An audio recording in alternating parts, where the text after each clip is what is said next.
Welcome, everyone, to today's live stream, episode number 32 of our Kingdom Come Deliverance gameplay series. I'm Commander Jorval, and I want to thank you for coming along on our journey today. So, admin notes.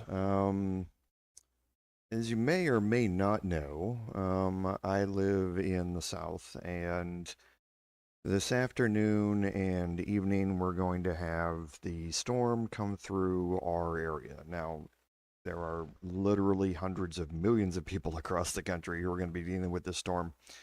The big difference for us down here is that we just don't have the infrastructure for it. We're not ready. We're not winterized. We have domestic water systems down here that aren't very hardened against freezes and that sort of stuff. So we're going to wait and see what happens today.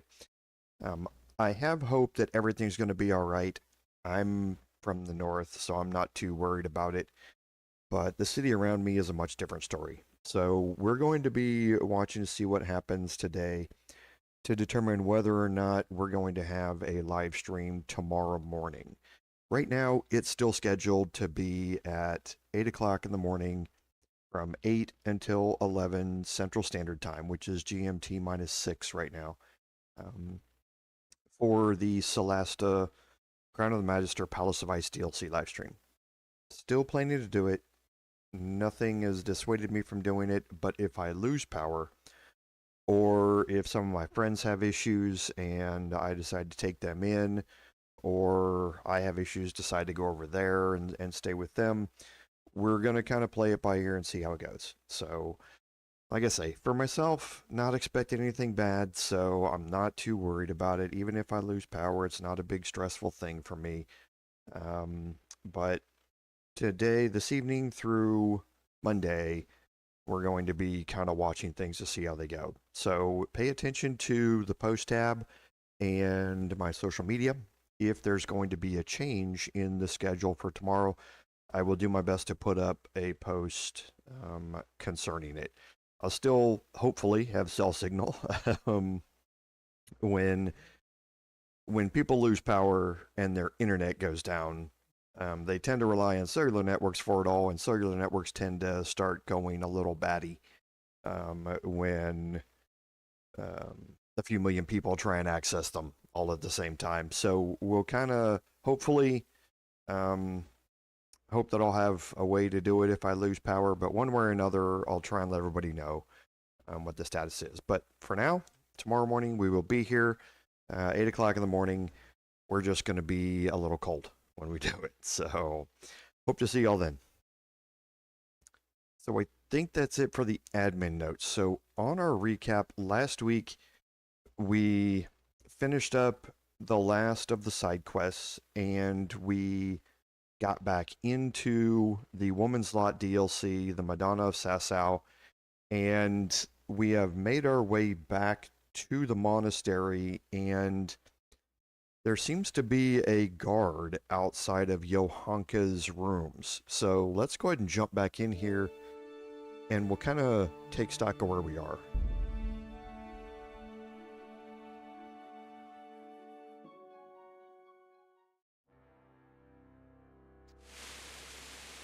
Okay, so here's exactly where we left off last time, and yeah, there's a guard standing outside of Johanka's quarters, so let's go find out what's going on.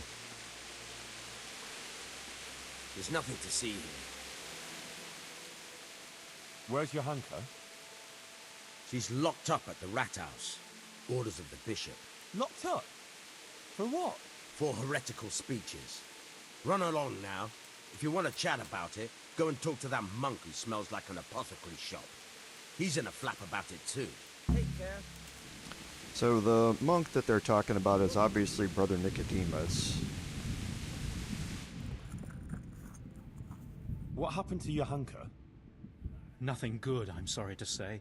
She was locked up by the Papal Inquisitor Bishop Yaroslav of Benishov. It seems he somehow caught wind of this preaching of hers. He's accused her of spreading heresy and had her placed under arrest. Jesus Christ. What's going to happen to her? I don't know, Henry. It all depends on the Inquisitor and how he decides. The accusations brought against Johanka are very serious. Well, we must do something. Well, you can try talking to Bishop Yaroslav. He can tell you more. As a servant of the royal hetman, your name ought to carry some weight with him. But watch your step. This matter is entirely in the hands of church law, so you mustn't overestimate your lay authority here.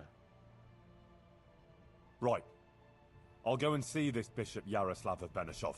May God go with you. And thank you, Henry. I'm glad you're standing up for Johanka.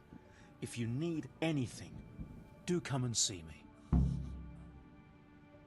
Good luck then. Okay, so let's go talk to the Inquisitor. The Inquisitor is in a room up there. I don't know what time of day it is. Okay, so his room's unlocked.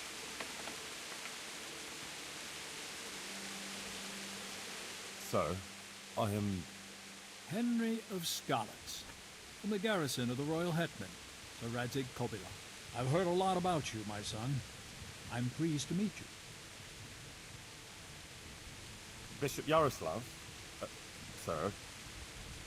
My lord, to what do I owe your interest in my humble self? I was told you survived the massacre in Skalitz and warned the Townburg garrison. You tracked down the raiders of a stud farm in Neuhof, wasn't it? To their hideout in the woods. And then you led Sir Radzig and his armed company there and joined bravely in the skirmish, and even killed their notorious leader by your own hand. And I believe you have many other deeds to your name. That's quite remarkable, considering your age, is it not? Well, you're too kind, Monsignor. I'm just trying to do what's right, and what's needed. Quite rightly, too, my son. I expect we'll be hearing more about you. But I assume you didn't come here to exchange pleasantries. Or am I mistaken? No, Monsignor, you're quite right. I'm here about Johanka. Naturally. I'd be quite surprised if it were otherwise. So, tell me what's on your mind. How did you find out about Johanka? Word came to me of what was happening here. That some young girl was claiming to speak for the Blessed Virgin. I traveled here immediately, as my duty demanded, and observed events in Sasau incognito, in order to examine the matter at first hand. I see.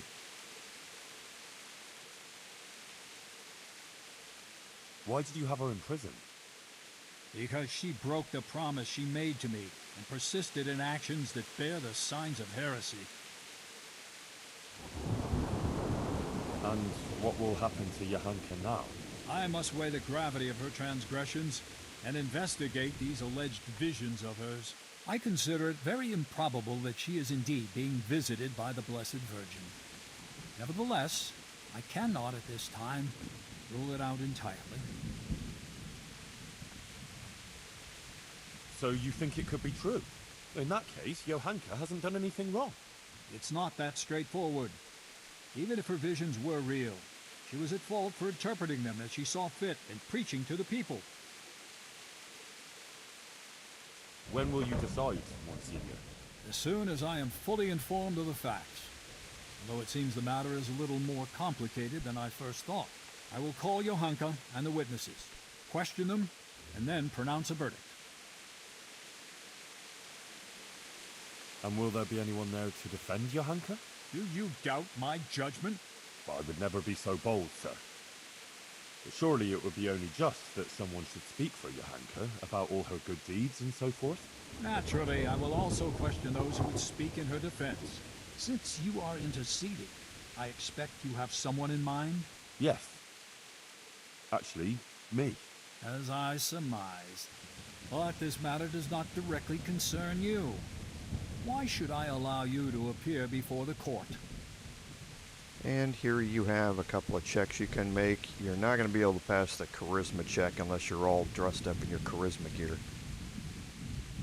Johanka is my neighbor, and I have a Christian duty to come to her aid. I can't just stand by and do nothing. I have to concur with you on that. Your concern seems sincere, so I will grant your request. Very well. You will defend Johanka, You may speak in her defense if you so wish. You may also bring witnesses. I will question any such witnesses, and naturally I shall question Johanka too. Thank you, Monsignor. In that case, I'll need to speak to Johanka first. That won't be possible. It's forbidden by the Inquisition procedure.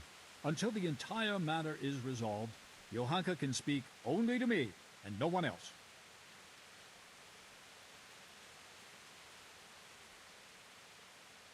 I would like to expedite the matter. The trial will take place in Sasau Church in 3 days' time at the latest. Come and let me know when you're ready to proceed.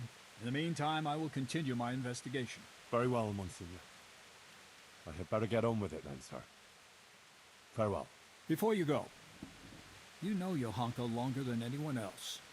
You spent a lot of time with her, as I've discovered. Tell me, my son, truthfully, what do you think of this whole affair?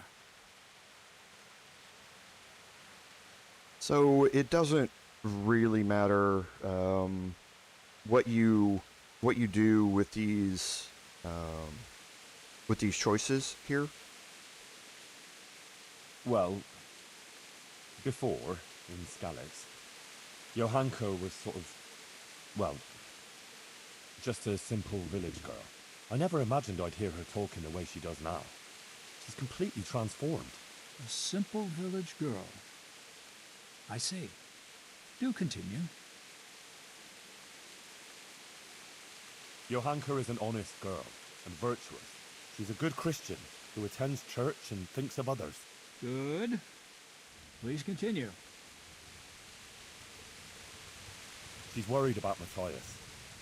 He's from Skalitz too, and she's very fond of him. But he was wounded in a raid on Medhoyed recently, and since then he's been lying in a fever. Johanka believes that if she does what the Blessed Virgin wants of her, Matthias might be healed. Interesting. Anything else?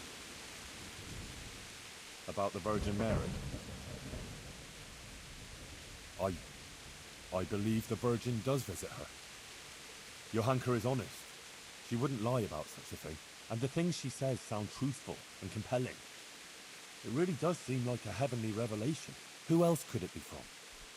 But the Virgin Mary. The origin of these so-called visions of hers must be investigated. But thank you for your candor. Is there anything else you can tell me? Johanka helped a lot of people. She worked her fingers to the bone helping Brother Nicodemus with the sick and injured. That is certainly commendable. What else can you tell me about her? The only ones I'm going to avoid are these two. This one especially can have, it's not going to ruin things, but it can have a negative impact on the trial later on. That's about all I can tell you. Is that really everything? Okay, so you can choose to lie here or not. It's going to have an impact on what you're doing later, if you want.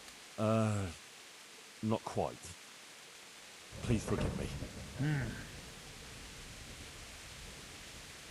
Maybe. She didn't treat everyone equally. She took better care of her former Skalitz neighbors than of the other patients, of course. It's understandable, yes. Some people are dearer to her than others, but whether by doing so she sinned. Anything else, Henry? And this is the one that I'm not going to go through. That's about all I can tell you. Thank you, my son.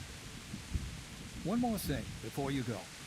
Let me remind you that it's your Christian duty to report anything suspicious going on concerning the church and the true faith. If you're aware of anything of the sort in these parts, if you prove yourself a commendable servant of the church, I would also take that into account in judging Johanka's case. All right, Monsignor. I'll bear that in mind. Take care. And this is where the Cleric's Pet achievement comes in. Okay, so if you go to, there have been some suspicious activities, there are 6 different activities here that you can report to the Inquisitor. If you report all 6, you're going to get the Cleric's Pet achievement. Monsignor, I've heard of various irregularities in the province that might be of interest to you. Very good, my son. A good Christian certainly shouldn't conceal such things. Please, speak. You need to have at least 2 of these to be able to get the best outcome of the trial later on. But if you get all 6, and we have 1, 2, 3, 4, 5, 6, then you're going to get the Cleric's Pet achievement. Okay? So it's going to proc after you have conversations about all of these. So, Father Godwin, this is from a Man of the Cloth quest. Well, the parish priest in Ujits is rather unorthodox. Not that he's a bad person, not at all. He takes good care of his flock, no doubt. It's just that he drinks quite a lot. In fact, he's even said mass while drunk. And, he keeps a concubine.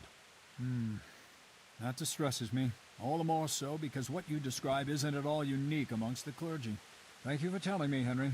Matters like this certainly must be addressed. Okay, and this is from Mysterious Ways, I think. The former parish priest of Rovna, Father Simon, went missing one day. Everyone thought he'd fled from the province, but in fact he just went to the woods and became a hermit. I see. Why did he do that?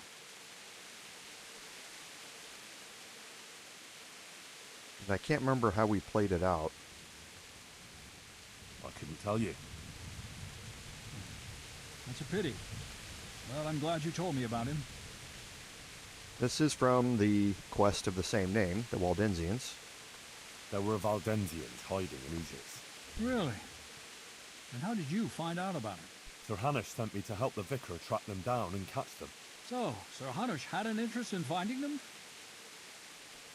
Yes, that's right. I'm pleased to hear it. It's not always possible to see eye to eye with secular lords in such matters. And how did it end up with the members of the sect? They fled. The vicar is still trying to track them down. That's unfortunate. Let's hope the vicar succeeds promptly in his mission.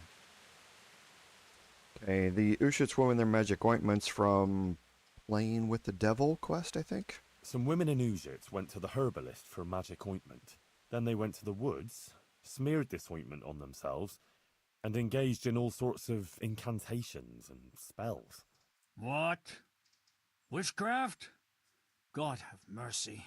They must be brought to justice. Who is this herbalist they visited? Not to worry, Monsignor. Father Godwin put a stop to it. Well, that's good news at least. Witchcraft will not be tolerated under any circumstances. So this is from the House of God quest. A demon's skull was found on the church building site. Yes. I heard something about it. A disturbing report. Tell me what you know about it. It was a deception, sir. Someone made it with evil intentions, to frighten people. I found the skull and brought it to the local knacker. He confirmed it was a human skull with animal horns stuck on. You did the right thing, Henry, in uncovering the deception and in telling me about it. And the last one, this is from the Needle in a Haystack quest when you're in the monastery. And there's a choice here in this one. There are interesting things going on inside the monastery. In the monastery? What kind of things?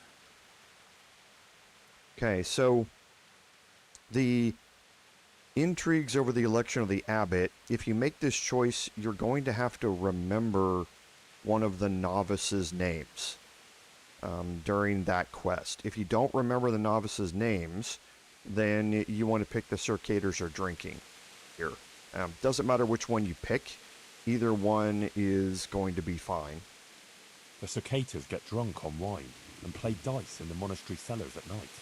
But how do you know about it? How does a servant of the royal hetman come by knowledge of the confidential affairs of the Brotherhood of Monks?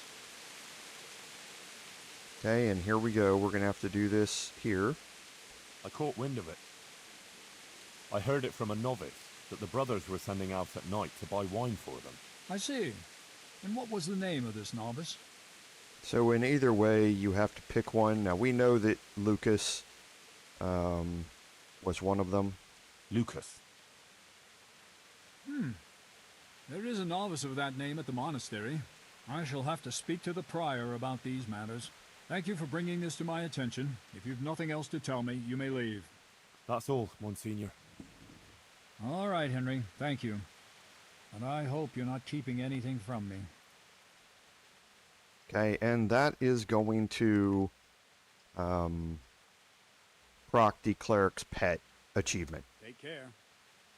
Okay, so now if we look at our quest log here for the Madonna of Sasau, we have a bunch of optionals here.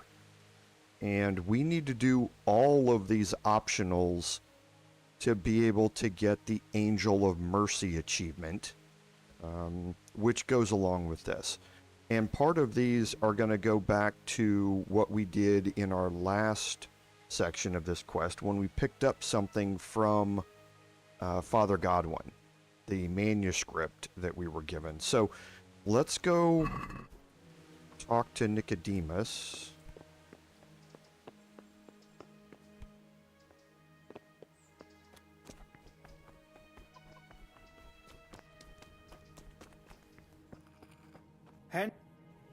Brother Nicodemus, You've heard something?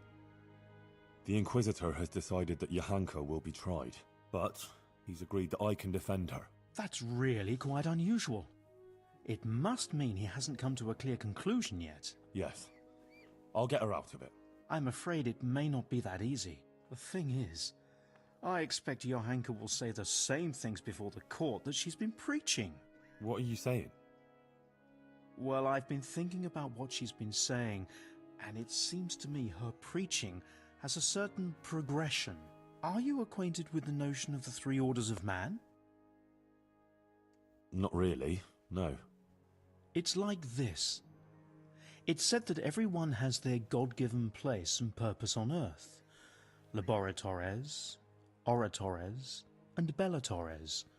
Those who work, those who pray, and those who fight. The common folk are born to work, to reap the fruits of the earth and to obey the laws of God and man. It is the purpose of the nobles to protect the people and the church against all dangers and to maintain peace and justice on earth.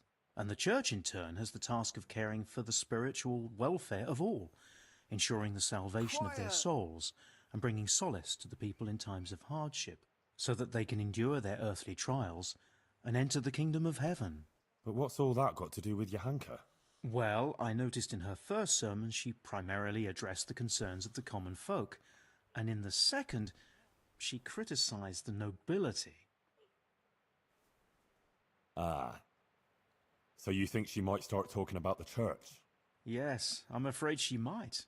I dread to think how that might end up. Henry, you must warn her against that. She must show humility before the Inquisitor, and the wisest course would be to admit to being wrong. She's rather stubborn, but perhaps she'll listen to you. But the Inquisitor said no one's allowed to see her. No one except the Inquisitor's own men. You'll just have to think something up. I'm afraid Johanka's fate is mainly in your hands now. I'm relying on you. Take care. Okay, that's going to open up another optional, but let's talk to him again.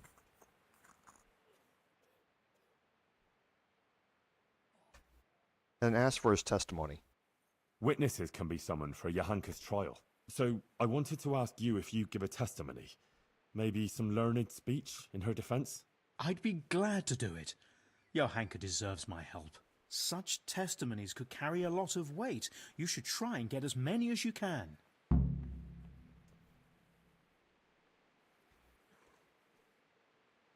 See you later. Okay, and that's going to be the first of many testimonies that we need to get.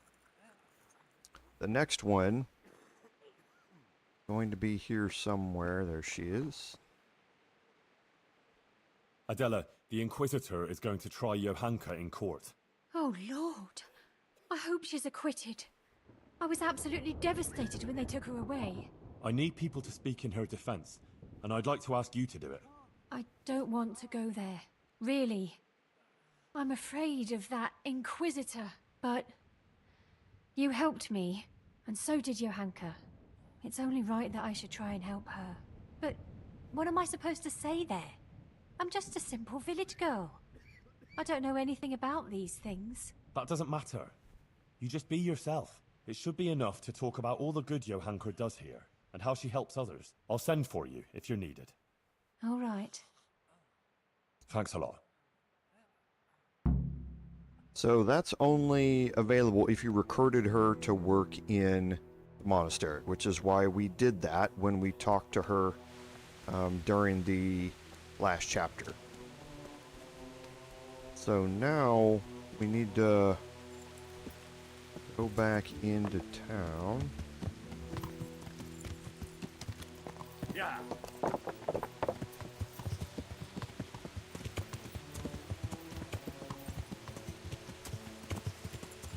And we're going to head into the town proper here.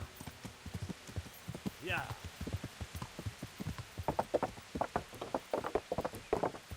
Yeah.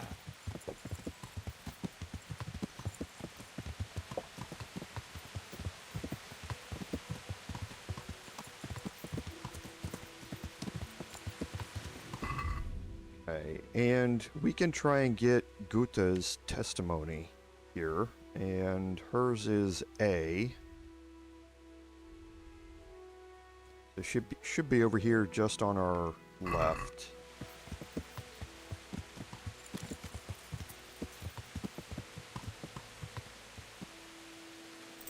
Because she works for the tailor. She's the wife of the tailor. May the Lord...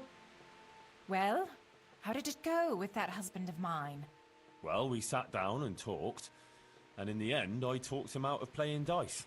Did you? Mother of God, that's wonderful news. How on earth did you do it?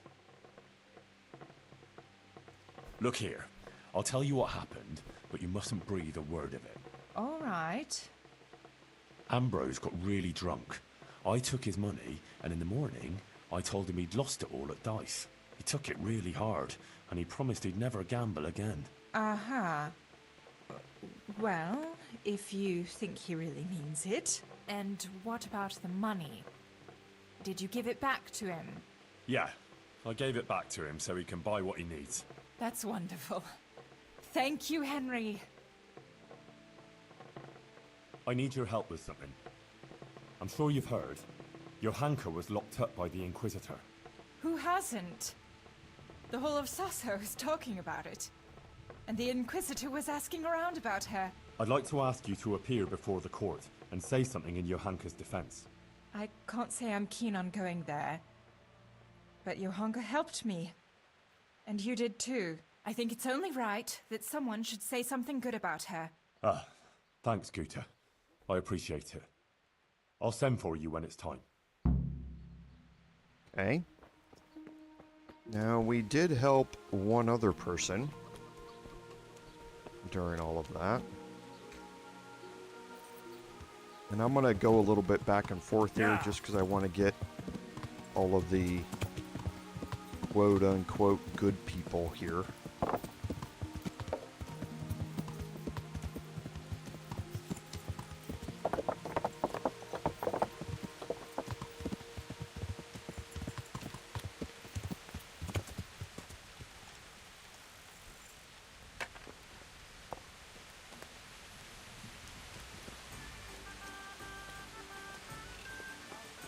Okay, so it must be inside. And he is. Goodman Pavel, you're still here. That's a relief. I was afraid I'd miss you. Yes, still here, but not for long. I had some business to deal with, but now that's out of the way and I'm getting ready to leave. What was it you wanted? You might have heard that Johanka was arrested by the Inquisitor and is facing trial. Indeed, word has reached me. Poor girl. I'd like to ask you to speak to the court in Johanka's defense. Of course, Henry. You have my word. And the word of a burgher of Colleen ought to mean something. But to speak in defense of someone accused of heresy is no small matter. What do you want me to say? The same thing you told me. That it was a sacred sign that you happened to be nearby when Johanka was speaking, and so on. True. I'll tell the bishop that. You can rest assured. Thank you very much. Please wait here a few more days for the court to convene, then I'll send for you. All right. For Johanka's sake, I'll wait. Take care. Okay. So that's all of the quote-unquote good testimonies. So now let's go back. Yeah. How many times is that thing gonna... It must be like the 6th or 7th time I've hit that thing. Yeah. Okay, so now we're going to go back to the custodian's house. Now remember, Johanka has had a dalliance with the custodian.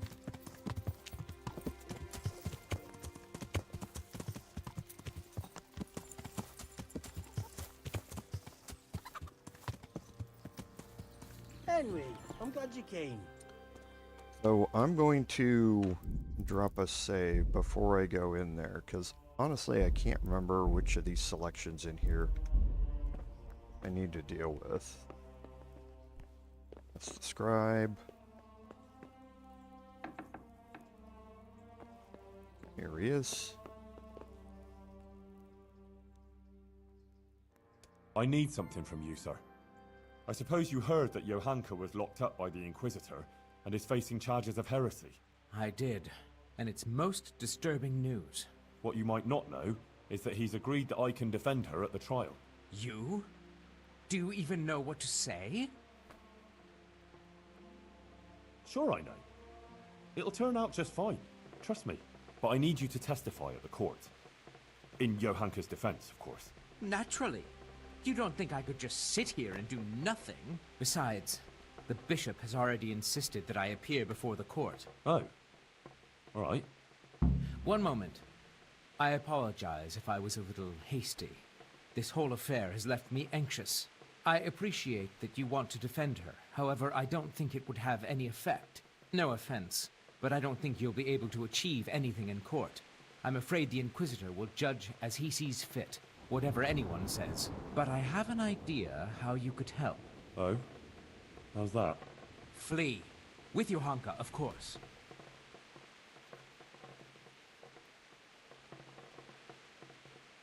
No, I don't think that's a good idea. I'm sure Johanka will be acquitted by the court and everything will be alright. Running would just confirm the Inquisitor's suspicions, and she'd always be looking over her shoulder. I don't agree. As I said, I don't believe you can affect the outcome of the court. If Johanka flees, yes, she'll have to lie low for a while, but in time it will all blow over. You can take her anywhere, as long as it's far enough from here. A girl like that will always find her feet. She can easily hide out somewhere where she's not known. Maybe there could even be a place for her on my estate. Think about it. But whatever you decide, if Johanka comes to any harm, you'll have me to answer to. I'm very fond of her, and her of me, and I don't want anything to happen to her, understand? But if everything ends well, I'll show you my gratitude, I assure you. Okay, so little self-serving there in his testimony.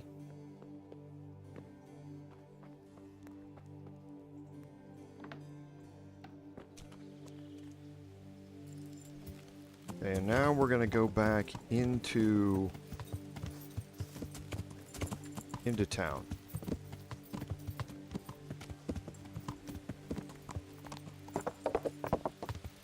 Because there are 3 more people that we need to speak with.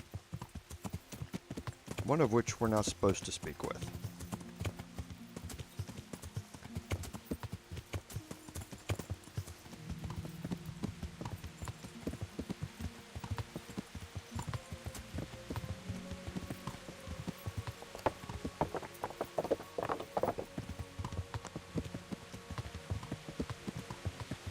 Okay, the first one we're going to speak to is Father Fabian down at the church.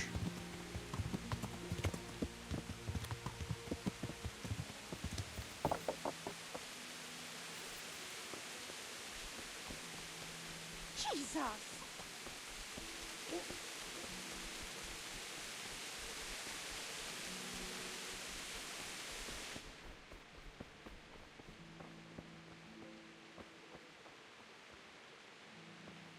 Okay, and he's not here. What time is it? We're coming up on nighttime. So schedules are a bit messed up. So let's head back up to the inn. We will sleep through the night and we'll come back. Now this portion of the quest is timed. The Inquisitor mentioned that he was going to convene the trial in 3 days. So you don't want to spend a whole lot of additional time doing other things. You need to get all this stuff prepped and cleared up. But 1 day overnight here isn't going to hurt us.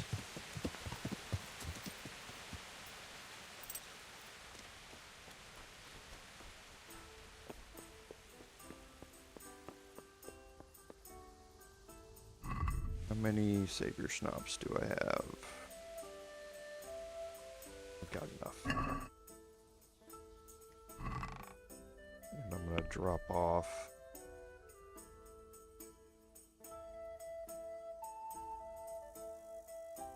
something else that's unique here.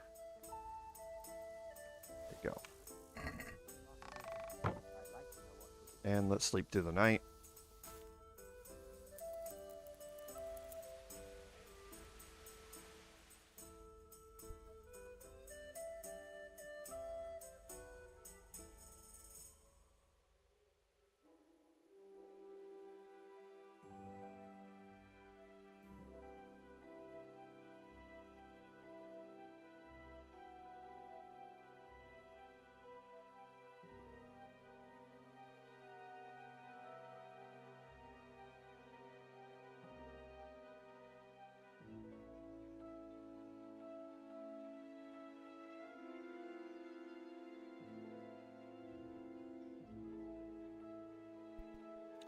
Alright, we're probably going to be a little hungry, so we'll drop out here. Pick up some food on the way out. Oh no, we're still fine.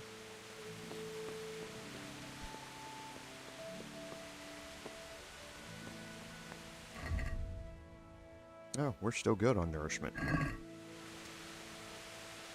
Alright, so let's head back into town.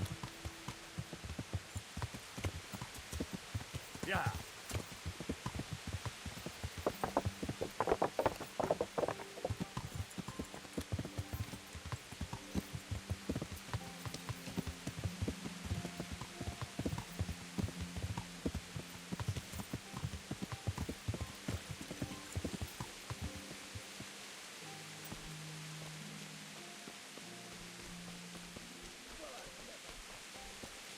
And he's still not here.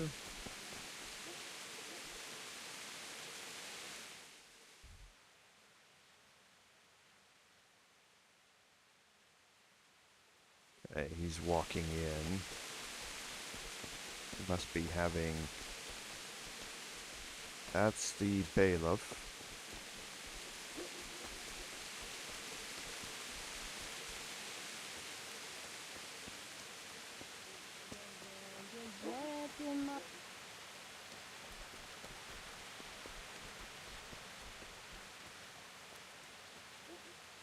That's Johanka. Where's he at?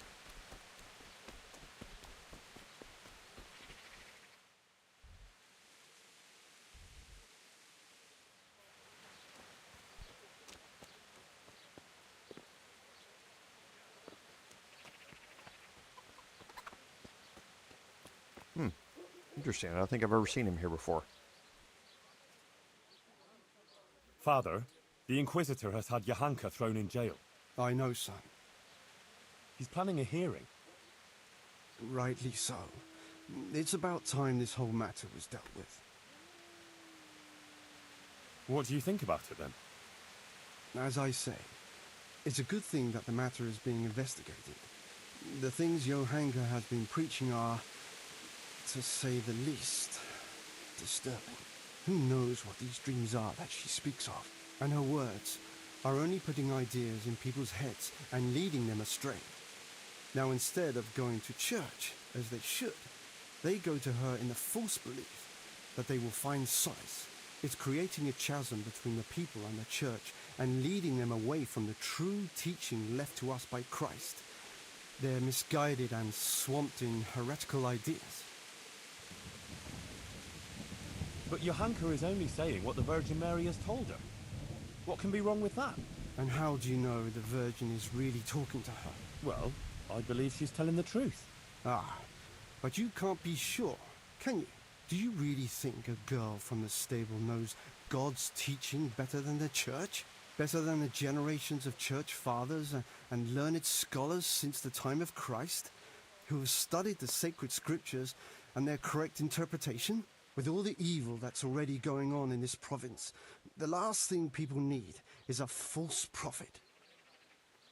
So that was the prevailing mentality back then, in the 15th century, where religion was really used as a way to control the populace and that sort of stuff. Christ also came from a stable, though. There's no comparison. Christ was the Son of God. Enough of this. Bishop Yaroslav asked me to present my suspicions before the court, and that's what I intend to do. He will then resolve the whole matter. He is, after all, more qualified than anyone to do so. If you say so, Father. There's nothing you can do to make him change his mind about his testimony. He's always going to testify against Johanka.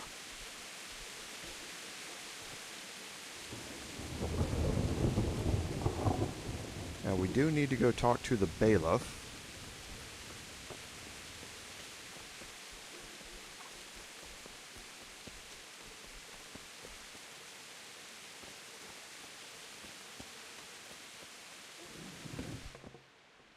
There he is.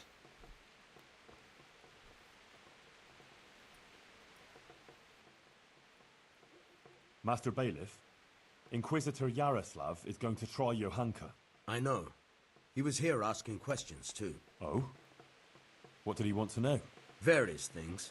Like how things are here, whether people are honest, whether we observe the fest days, and so forth. And then he asked about Johanka. About what she preaches, whether people come to listen to her and that. He's been talking to a lot of other people in Sasau, too.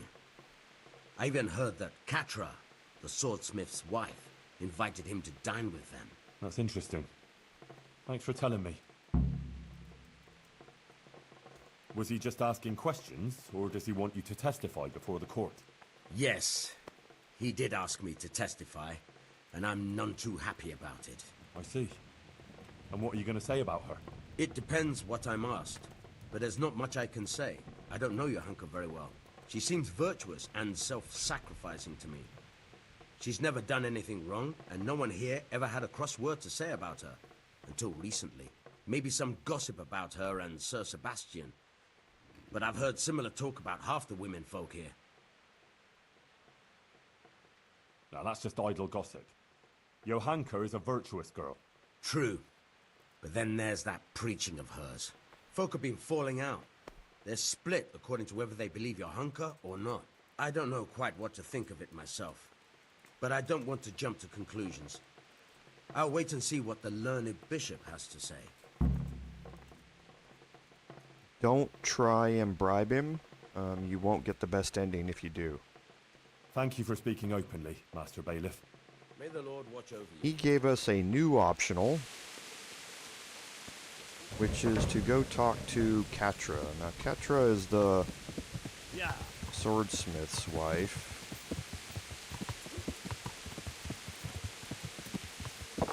I can never remember where she is. So she's down here.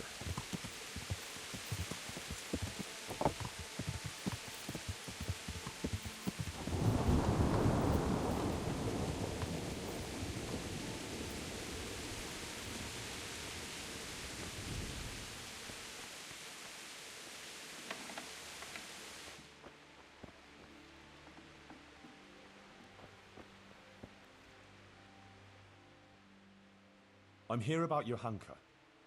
You're that fella of hers, are you? What do you want? No. I'm just a friend of hers. Matthias is her fella. Huh. God knows how many she has. I heard you invited Bishop Yaroslav to come and dine with you. Yes, so what?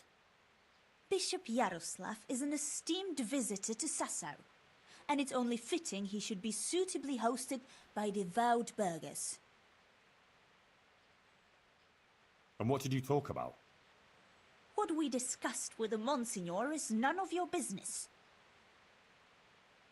What have you got against Johanka? Nothing. The question is, what has she got against us? Tell me that. What? She turns up here and tries to tell us how to live our lives. Says the Virgin Mary whispers to her in the night. Yeah, I'm sure. To a simple village wench.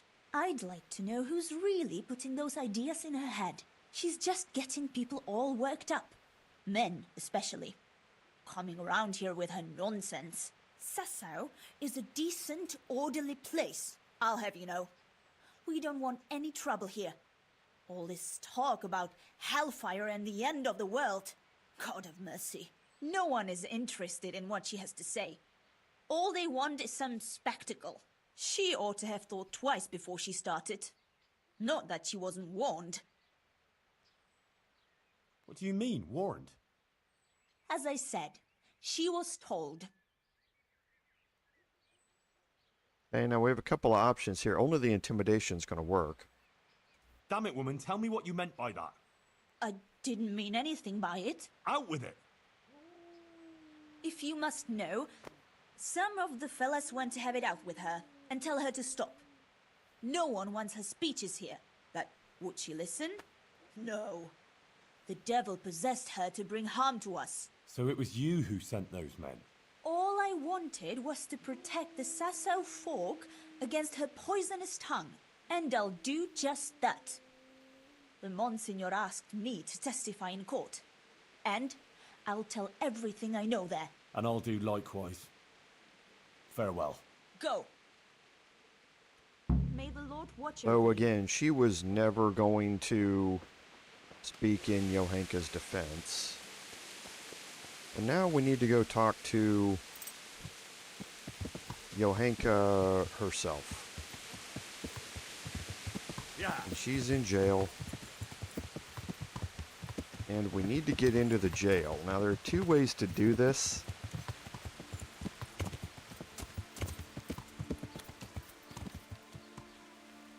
The first is that you can go pickpocket the Inquisitor's papers from the Inquisitor, or you can pickpocket the key to his chest and then go in and steal it from his chest at night. You can do all of that. You can also just bribe the guard down here, and it's this first guard. You're not supposed to be in here.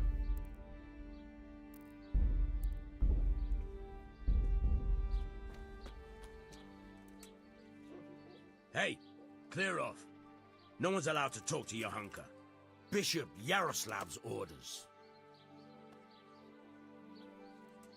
Okay, the charisma option is only going to work if you have his papers.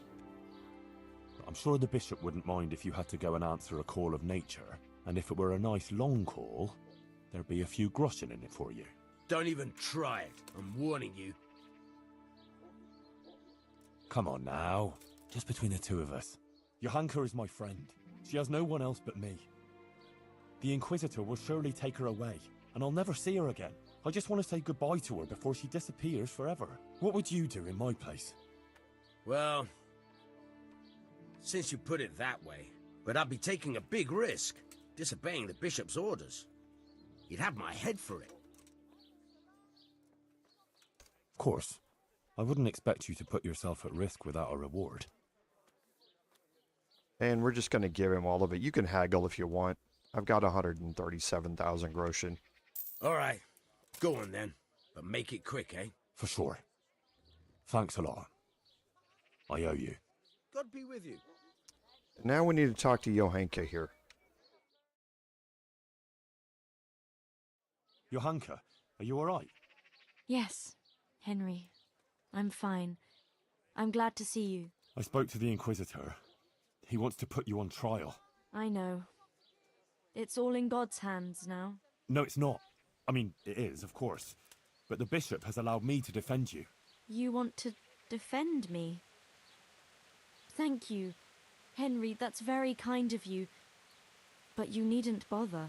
Our Lady won't let anything bad happen to me. I am her instrument, and I am completely in her hands. Everything that's happening is her sacred will. I won't stand by with my arms folded. You need someone to testify for you. As I said, I will defend you. If you insist. Maybe it's the will of the Virgin that you came to me. So be it then. About that trial? Yes, the trial. I'll get some people who will testify for you in court. But Brother Nicodemus is worried you'll say things that will make the Inquisitor angry. Please don't do that. You have to talk to him respectfully, answer his questions with humility, and not say anything to annoy him. And don't say anything against the church or priests. Please. I'll say only what the Blessed Virgin wants me to say. Johanka, please. You mustn't say anything against him or the church. Be contrite. Maybe even admit you might have been wrong about some things. I don't think the Inquisitor is so bad. If you submit to him, he'll drop the charges. You too now. You're speaking exactly the same as his assistant. The two of you joined forces against me, did you? I've nothing to do with him. I didn't even know he was here. Believe me, I'm really trying to help you. You don't believe me anymore, do you? I do, Johanka, I believe you. But in court, you must speak reasonably, prudently. A lot depends on it. Maybe even your life. I appreciate your concern for me, Henry, really, I do. But you must understand. I can't deny that the Virgin Mary visits me, or what she wants to tell us. Not now. After everything that's happened, I can't. Otherwise, she won't heal Matthias. But you have to consider yourself and what's good for you. Surely you don't want to be convicted of heresy. That won't do anyone any good, neither you nor Matthias. I've already told you. Everything is in the hands of the Blessed Virgin. I will accept with humility the fate she grants me. Oh, Sakra. This is going to be a right mess. I went to Ujits, like you asked. That's good, Henry. I hope you purged yourself of your sins. I did the pilgrimage of penance, like you said. And in the church, I begged the Virgin Mary for forgiveness. And she will bless you, Henry. You're a good man. Remember that. And don't stray into wrongdoing again. I won't. I made a donation to the church, too. And the parish priest there, Father Godwin, he was asking about you. Was he? Well, what did you tell him? Oh, just about everything that's going on and the things you were saying. He was quite moved by it, to tell the truth. He even gave me some writings. You see? Maybe Our Lady is giving you a sign, too. What did Bishop Yaroslav ask you about? All sorts of things. Like how the Virgin Mary visits me, what she shows me, and about preaching to the people. Actually, he was really quite pleasant. He asked me about Skalitz, whether I go to church, and a lot of other things. And in the end, he told me I mustn't speak in public again about the visitations and that. But I couldn't obey an order like that. The Blessed Virgin is testing me, and I have to do what she asks, no matter who or what stands in the way. I'd say he wasn't too happy about that. No. He came there with his men, dispersed the people, and had me arrested and locked up here. Now, you can go down the conversation tree about we have to flee, but she's not going to. Okay, so now we have to go back and talk to Brother Nicodemus.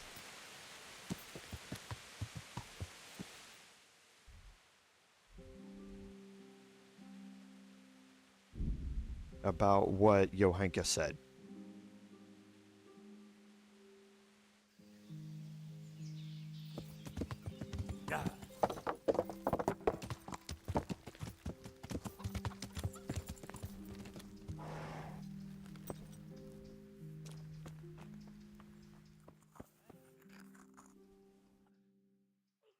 I spoke to Johanka. And did you manage to convince her? I'm afraid not. She's stubborn. She says she answers only to the Blessed Virgin. Oh dear, Henry. That's not good at all. What about her family? Doesn't she have a relative she might listen to? No. None of them survived the raid on Skalitz. She has no one at all left in the world? Poor child. Okay, so now you're kind of at a loss here on what to do with how to persuade her. Okay, we don't want to start the trial yet. We need to conclude this one to get the achievement. But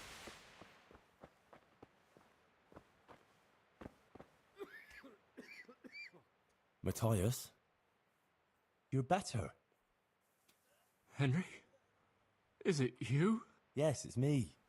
Who else would it be? I'm glad you're here, Henry. I feel a bit better now. I'd even like to eat something. I must tell Johanka. She'll be glad. Johanka's not here. Oh? Where is she? How to begin? Look, things got a bit complicated here. The main thing is, Johanka is in jail, awaiting trial. What? What happened? The Virgin Mary is speaking to Johanka, and Johanka is spreading her word to the people. But there is this inquisitor who heard about it and had her arrested. He's putting her on trial for heresy. Oh my God. How could such a thing happen? But if Our Lady is speaking to her, surely nothing can happen to her. Well, I hope not. Trouble is, Johanka is very obstinate, and she's likely to say things in court that will just make it worse for her. Listen, Matthias, I need you to go with me and talk to her. Maybe together we can convince her to see sense. I wish I could. But I'm still too weak to even get out of bed. I'm sorry, Henry. I just can't do it. You know what? Tell her I'm feeling better, and I agree with everything you tell her. Give her this dice. She'll understand. It'll almost be like I was there with you. Dice? It's complicated. Back in Skalitz, Johanka wanted me to take her dancing, but she was too shy to ask. She thought if she took my dice and then brought it back to me, I'd be grateful and ask her to dance. Crazy, I know. But that's girls for you. But I asked her anyway. And that evening she told me everything. Girls, eh? I know what you mean. Henry, please, look out for her. And make sure nothing happens to her. I'll do my best. God be with you. okay, and that is going to advance the quest. Now there is a hidden objective here. And for that, we're going to head back to the mill. There's somebody else who knew Johanka, and it's someone that we've had experience with in this very same DLC. So it's not far-fetched that you would want to have a conversation here, but it's just not spelled out for you.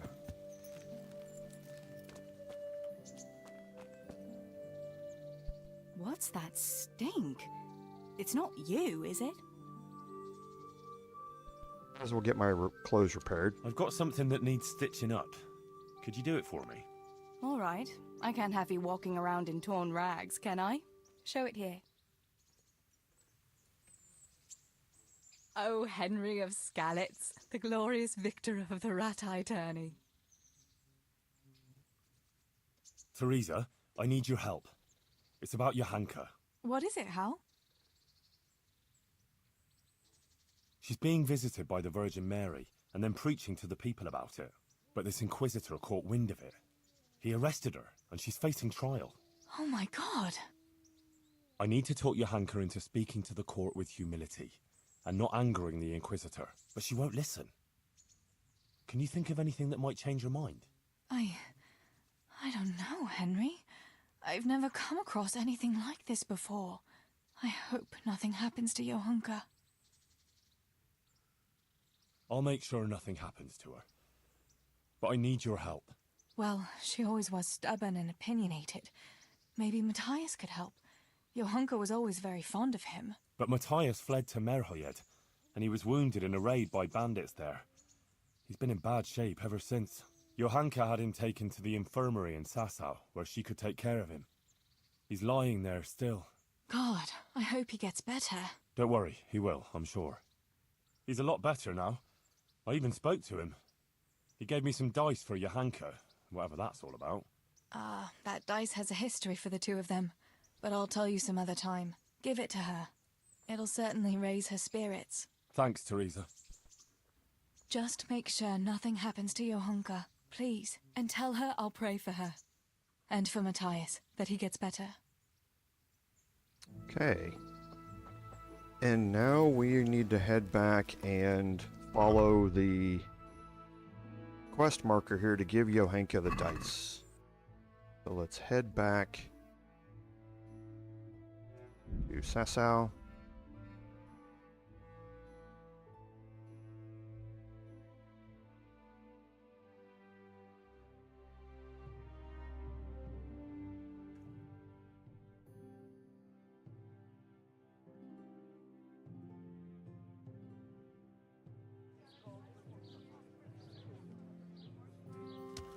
And we're right here.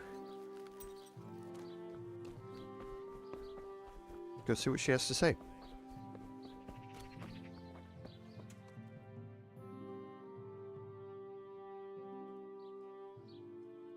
About that trial? Yes, the trial. I spoke to Matthias. What? But he's lying in a fever, isn't he? No, he's much better. He asked about you. He wanted to come here, but he's not strong enough yet. Oh, that's wonderful. You see, Our Lady helped him. And now, I have to do my part. But doesn't it mean that you've already done your part? Well, What would be the point of it all if the Inquisitor were to have you imprisoned now? Or even worse? It's a message. A final test. I mustn't fail now, after everything. But you already passed the Virgin Mary's message on. Many people heard it, and many of them have amended their ways. You certainly haven't failed. Look, Matthias gave me this for you, and he asked me to tell you to look out for yourself. Teresa is worried about you too. That's very sweet of her. Thank her for me. I'll pray for her. Thank you, Henry. Go now. I need to rest. Okay. And now, if you look at your quest log, we'll do out here. The only thing that you can do is tell the Inquisitor you're ready for the trial, but that's not the only thing that is left to do. And that's because we picked up the Matthew of Yanel manuscript, and you need to read it. Okay, now you don't need to know everything that's in this, you just have to have read it before to know what it's about. There's going to be it's not an option. You would just have an extra thing of dialogue during the trial because of this. Okay, so now let's head back to the monastery and we can start the trial. Now I'm going to drop a save in here because if for some reason things go badly, you can restart it based on your choices. But if there's something that you forgot to do, you can come back to this save and go do it before you start this.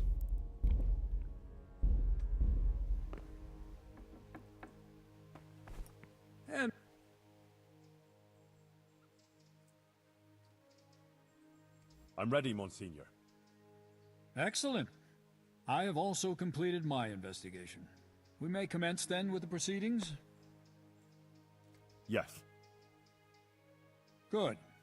I will send for everyone who is to bear witness and have Johanka brought before the court. We'll commence first thing tomorrow morning. Yes, sir. One more thing. These are solemn proceedings that demand a certain decorum. I won't tolerate any clanking armor or otherwise inappropriate attire. You will wear this robe. Of course. Thank you, Monsignor. Very well. Rest now, and we'll meet in the morning. Good luck, then.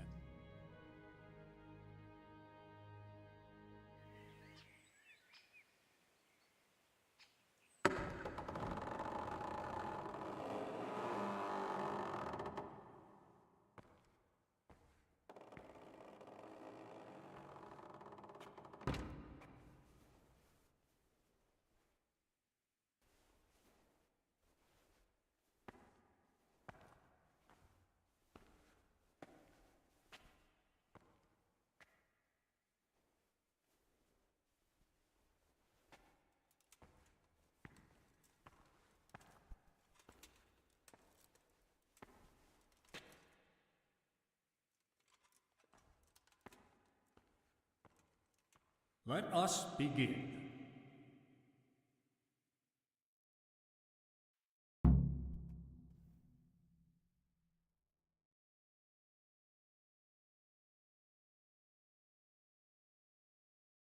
I, Bishop Yaroslav of Benishov, by the grace of God, Papal Inquisitor, have come here to Sasau in response to reports of Marian visitations and the preaching activities of one Johanka, a commoner.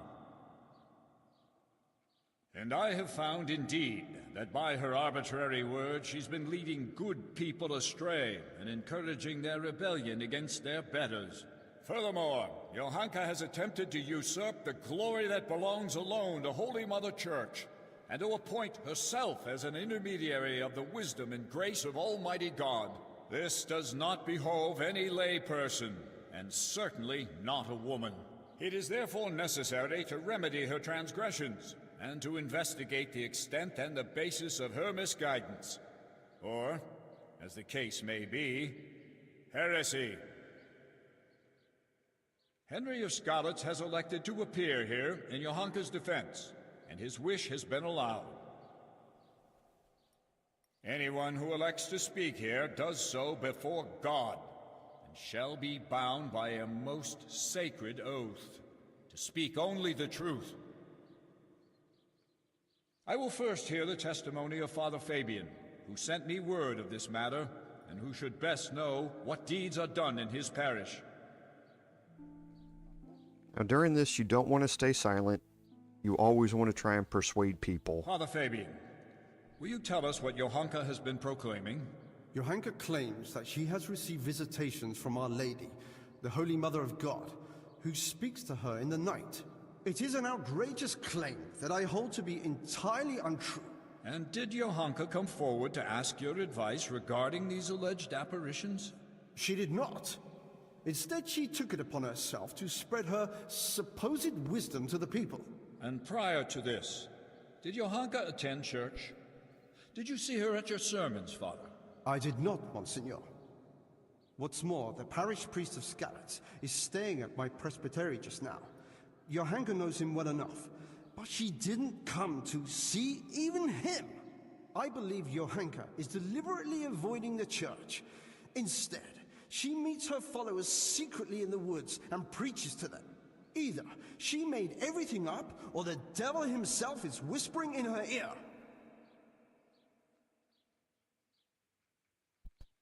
So again, the persuasion option. If I may, Monsignor, the Virgin Mary really does speak to Johanka. Is that so? And on what do you found this claim? It couldn't be the devil. Johanka lives at the monastery, doesn't she? Close to the cave of St. Procopius. St. Procopius, who overpowered the devil and cast him down, did he not? The evil one would hardly dare return to the dominion of the saints to whisper in Johanka's ear. Surely that's obvious. It's true, Henry, that evil spirits, or even Lucifer himself, would have little power in the vicinity of the remains of St. Procopius. But the fact that she lives at the monastery doesn't mean that she is not misguided.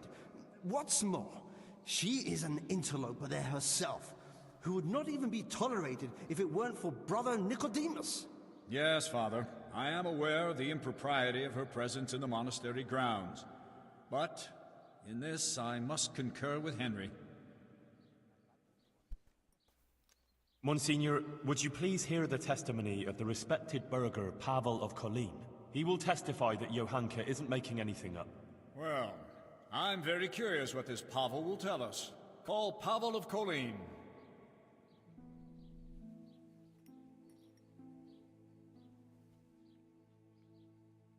I'm a little surprised to find a counselor of Kolin here, especially you, who makes no secret of your animosity towards Sasau Monastery. True. Although I have only criticized the monastery in secular matters of property, which concerned a dispute with the town of Kolin, and therefore my duties as a counselor. Pavel, please tell us about your recent experience. I'm all ears, Goodman. Monsignor, some years ago I hid some money in Sasau woods. When I found myself here again recently and heard Johanka's words, I remembered that matter. Johanka made me aware of my inordinate love of wealth, and I resolved to donate the money in question for the common good of Sasau. For this, I needed an honest intermediary who would locate the money. In this too, Johanka helped me by putting me in touch with Henry here. By the grace of God, he found the long-lost treasure and donated it for the good of Sasau. The whole matter I regard as the intervention of the Holy Spirit. An interesting tale, Goodman Pavel. Not only that, it's also evidence of divine providence, and that Johanka isn't making anything up. She wasn't possessed by an evil spirit. On the contrary, Our Lady really did speak to her. I must concur with that, Monsignor, because I was subsequently also visited in a dream by the Virgin Mary. What? You too? Yes. She appeared in a blue cloak and waved to me. Do you swear that what you say is true, Pavel? I swear by Almighty God, Monsignor. Remarkable. Truly remarkable. Very well, Goodman. Thank you for your testimony. You may stand down. Even if it were true, why would Our Lady choose a simple village girl like Johanka? And here's from the manuscript you read. Monsignor, with your permission, I'd like to draw attention to the work of the great scholar Matthew of Yanov. He exalted women like Johanka. He said that God created what is weak in order to bring shame on what is strong. That's why God turns to women who love Christ and blesses them with such visions, so that they can point out and rectify the vanities of men. It can't be heresy if the learned masters of universities write such tracts. What you say is remarkable. Matthew's work, which you mentioned, does speak to Johanka's benefit, but I wouldn't have expected that someone of your station has even heard of the Master of Yanov. How did you come by his work? Well, Johanka pressed me to go on a pilgrimage of repentance. I went to Ujits, where there's a Marian church, and there, the parish priest gave me a copy of the text. That's surprising indeed, especially that you are at all capable of reading such a work and understanding it. You're quite a fountain of unexpected skills, Henry. Thank you, Monsignor. Let's proceed then. Is there anything else you want to add, Henry? Okay, and we'll keep calling witnesses. Yes. Please call Brother Nicodemus. He has something to say about it. He's a man of learning and knows more about these things than I do. Certainly. I also wish to hear his testimony. Call him.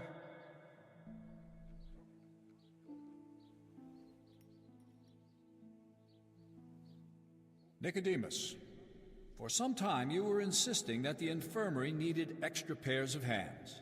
It was only at your request that Johanka, against all accepted custom, was allowed inside the monastery walls. I've already spoken to Abbot Peter about her, but please tell me how Johanka behaved. Monsignor, I must stand behind Johanka. The girl is a treasure. Selfless, charitable, and good-hearted. She helped more people here than anyone else. I have never seen her do anything that would contradict the behavior of a good Christian. She never discussed questions of faith with me. She was always focused only on her work, which she carried out impeccably. And afterwards, when she began making claims of Marian apparitions? Yes. Yes, that's quite an extraordinary thing. The things she preached couldn't have come from any of the brothers, or from books, because she can't read. Therefore, I believe the Blessed Virgin really spoke to her. Nonsense. She made the whole thing up. Or someone did prompt her. You're very keen to defend her, brother. It makes me wonder whether she didn't get her wisdom from you. I already said she got none of it from me, and I would never lie before Almighty God. But it seems to me it's the inadequate education of the good parish priest here that's behind his flimsy litany. What? Am I to be criticized by someone who's more a gardener than a scholar? Father Fabian, let Nicodemus speak. And you, Nicodemus, stick to the point, if you please. Certainly, Monsignor. Please allow this humble gardener to put the good priest right, because he evidently knows nothing of the fact that other women before Johanka had similar experiences. Blessed Hildegard of Bingen also had similar visions. And what about St. Bridget, or Elizabeth of Schurnau, or Catherine of Siena? Like them, Johanka here only humbly spreads the message of Our Lady. She does not present herself as an intermediary of divine mercy. Please do not condemn Johanka, Bishop Yaroslav. In my judgment, her visions are genuine and her words sincere. Thank you, Nicodemus. Your plea is very bold. But what you say about Hildegard and the others is true. You can rest assured, I will consider your words very carefully. Things seem to be going well so far. Fabian, have you had trouble with heretics before, or had any suspicions of heresy here? Not much, Monsignor. Now and then there have been traveling preachers and various charlatans here and there. Although, I did recently get reports that there were members of the Waldensian sect hiding in the province. Yes, I know of that. Henry here was helping the vicar to track them down. Unfortunately, though, they managed to flee. Thank you, Father Fabian. That's all. I'm glad to have been of service, Monsignor. I thank you also, Brother Nicodemus. You too may stand down. Call Hoshek, bailiff of Sasau.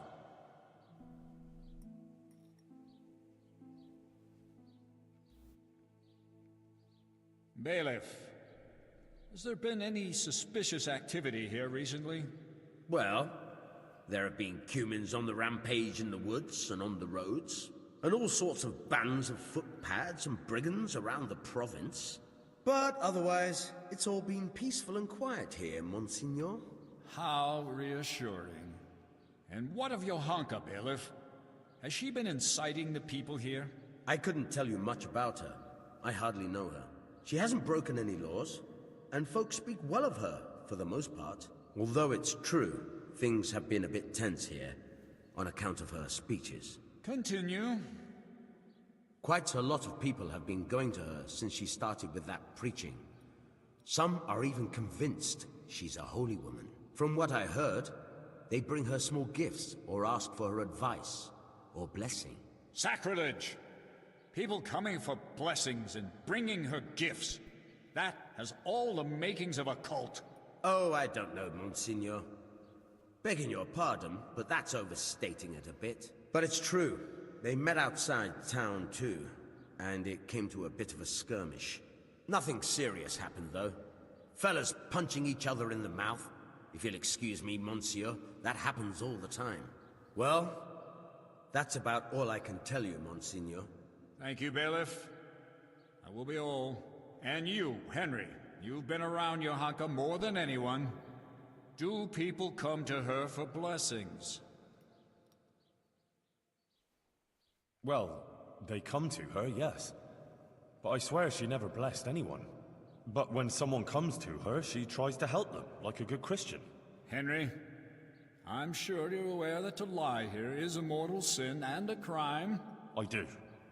And I'm not lying. All right. Anything else? Yes, Monsignor. Johanka helped Guta, the tailor's wife. Please hear her testimony. You'll see for yourself that Johanka is a good Christian. Very well. I promised I'd hear your witnesses. Call this Guta.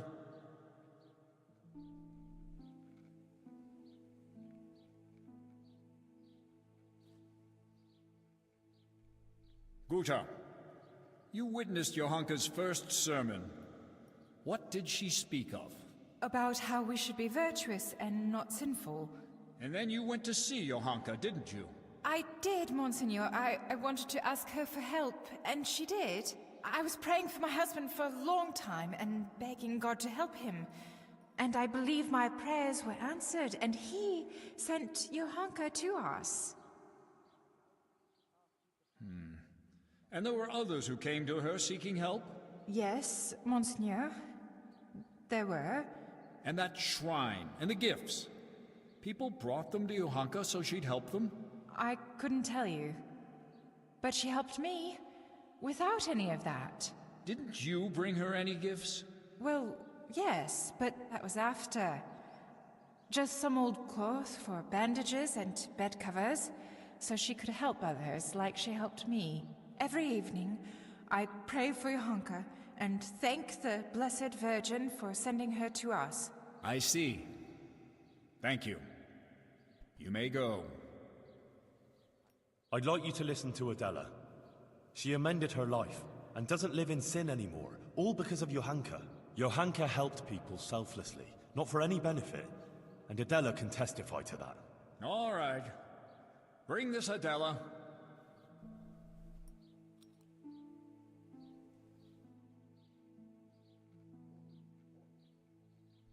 Adela, until recently you were living in the nearby town of Ledechko, is that so?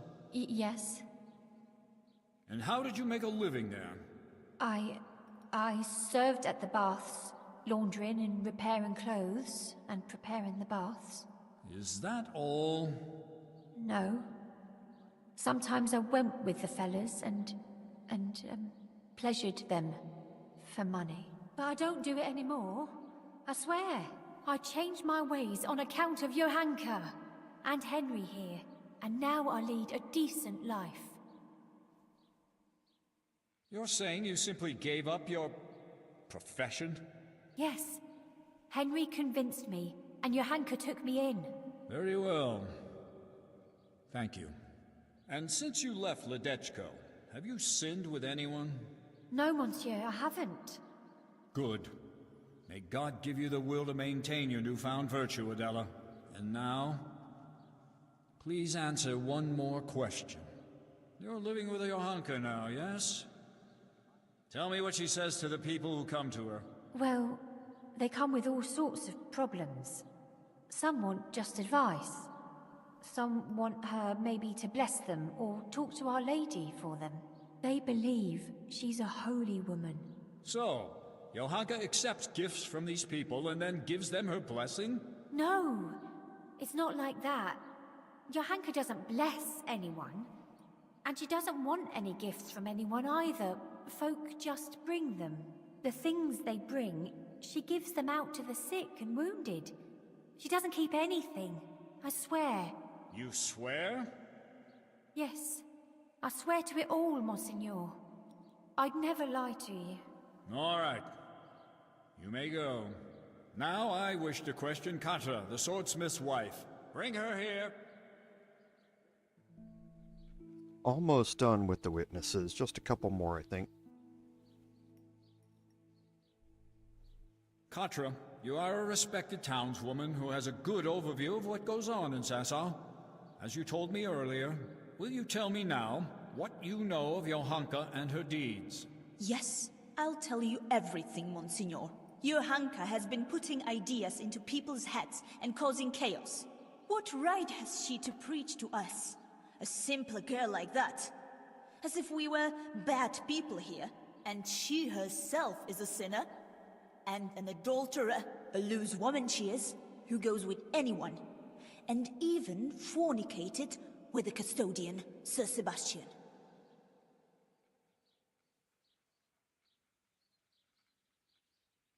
Forgive me, Monsignor, but Catra isn't telling the whole truth. What do you mean, Henry? She's the one who set a band of thugs on Johanka several times to cause trouble for her and threaten her. She wanted to drive Johanka out of town. That's not the deed of a good Christian, plotting intrigues like that. She admitted it all to me. Is that true? I only did what was necessary to stop her from bringing us to harm. Monsignor, you can see yourself that Catra holds a grudge against Johanka. Yes. I must agree with Henry. In view of your apparent antagonism towards Johanka, whatever the reasons for it, I cannot allow you to influence these proceedings. You should have reported your concerns to Father Fabian instead of acting willfully as you did. But she's bringing us nothing but trouble. I will be the judge of her transgressions, not you. Nevertheless, I have also heard rumors of Johanka's immorality that cannot be ignored. Bring here the Sasau custodian, Sir Sebastian von Berg. And I think this is the last one. Sir Sebastian, my apologies for raising the matter, but doubts have been cast on your virtue. I have been told that you have shared your bed with Johanka. Is it true? Monsignor, with respect, this is surely some mistake. Johanka is not a bad girl, and by no means a heretic. Noted. Now please answer my question. Did you share your bed with Johanka or not?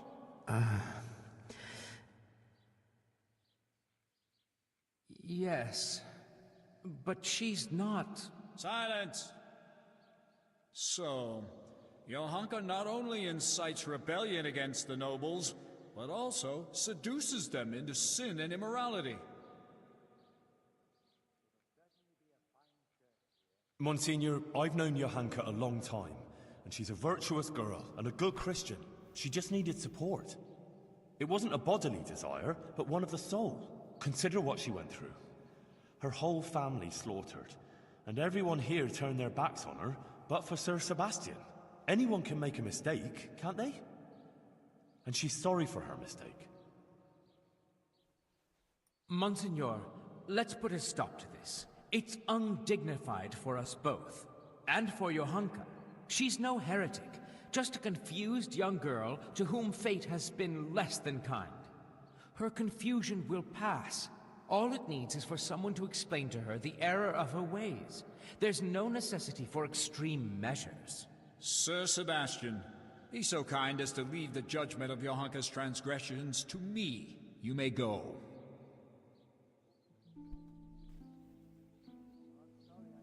Henry?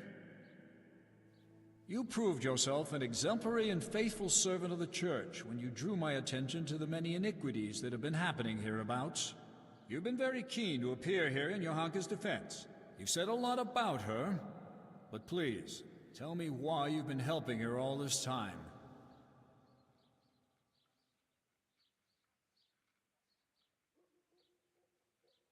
Because she speaks the words of Our Lady. That can't be ignored. I would be disrespecting the Blessed Virgin if I turned my back on Johanka. So, you two are still convinced of that? We'll have to see what Johanka says about it herself. That will be all, Henry. Monsignor, please permit me to say one more thing. I heard some wise words at a sermon in Skalitz, and I think I should share them here. It's our Christian duty to fight against sin. But we must love the sinner. So I beg you, Monsignor, be lenient to Johanka. You're right, Henry. Those are wise words. Nothing remains but to question Johanka herself. Johanka of Skalitz, you've heard the accusations brought against you, and we have also heard several testimonies. I already questioned you earlier. And it has also come to my attention that Henry here bribed a guard to allow him to see you in your cell, which I expressly forbade. Johanka, do you wish to revise the answers you gave earlier, or do you stand by what you said? I stand by everything I told you. So be it. I expressly forbade you to continue preaching, and you promised not to do so. You defied my instruction and broke your promise. Why? Forgive me, Monseigneur. But I could do nothing else. Our Lady asked me to do it, and I couldn't refuse her. She did visit me. But now I admit that I might have been wrong about some things. I don't understand these learned matters, and I was too hasty in speaking to the people. I regret that I didn't go first to Father Fabian and tell him about everything. I want to apologize here, before the Blessed Virgin, if I misunderstood something and said untruths or brought shame on the Church. I didn't intend to do anything like that. I ask Our Lady's forgiveness, and I will accept any punishment that you impose on me. I'm pleased that you've seen the error of your ways and confessed to your mistakes. These proceedings are closed. You may leave.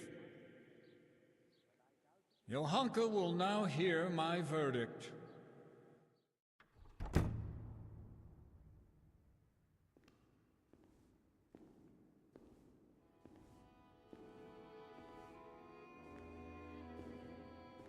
Johanka, are you aware you're facing very grave accusations? Yes, Monseigneur. I am. You stand accused of preaching from ignorance and leading the people away from the protective embrace of Holy Mother Church. If you do not recant, you will suffer grave consequences. Pride and ignorance clouded her reason. Child, it would distress me greatly to have to pronounce a verdict of condemnation.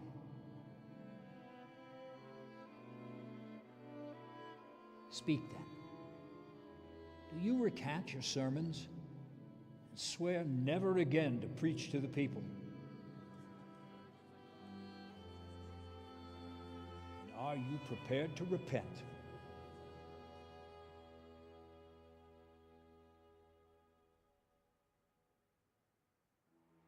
As God is my witness, I did all this with good intentions. And I sincerely repent of my sins of conceit. I confess that I was led by my pride to believe the Virgin Mary chose me to put the world to rights. And I set myself above the learned prelates of the Church and the divine right of nobility.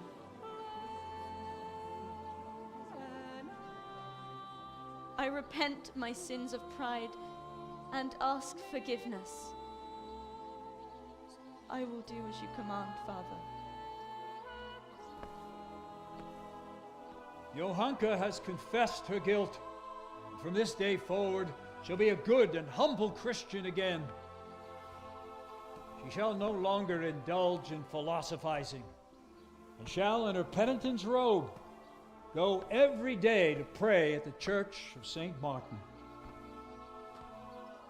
Therefore, I ask you to welcome Johanka back into your midst and hold no grudge against her.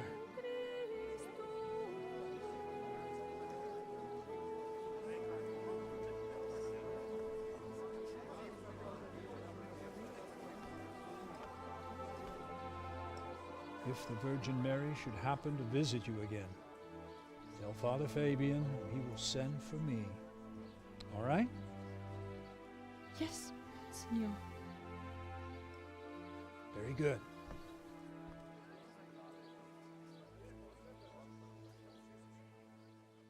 And that is the best outcome. And you will get the Angel of Mercy achievement once that's done.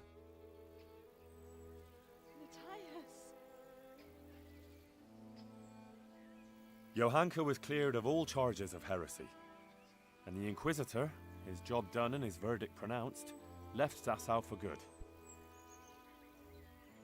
Matthias recovered from his illness, and he and Johanka finally met again. It was a happy sight to see them both alive and well after their trials. Who knows what awaits them now?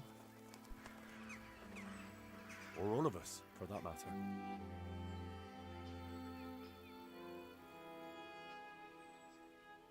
Well, there is something that we can do to influence that, what's waiting for them now, and we'll go deal with that here now, because there are a few things you need to do to clean up after this.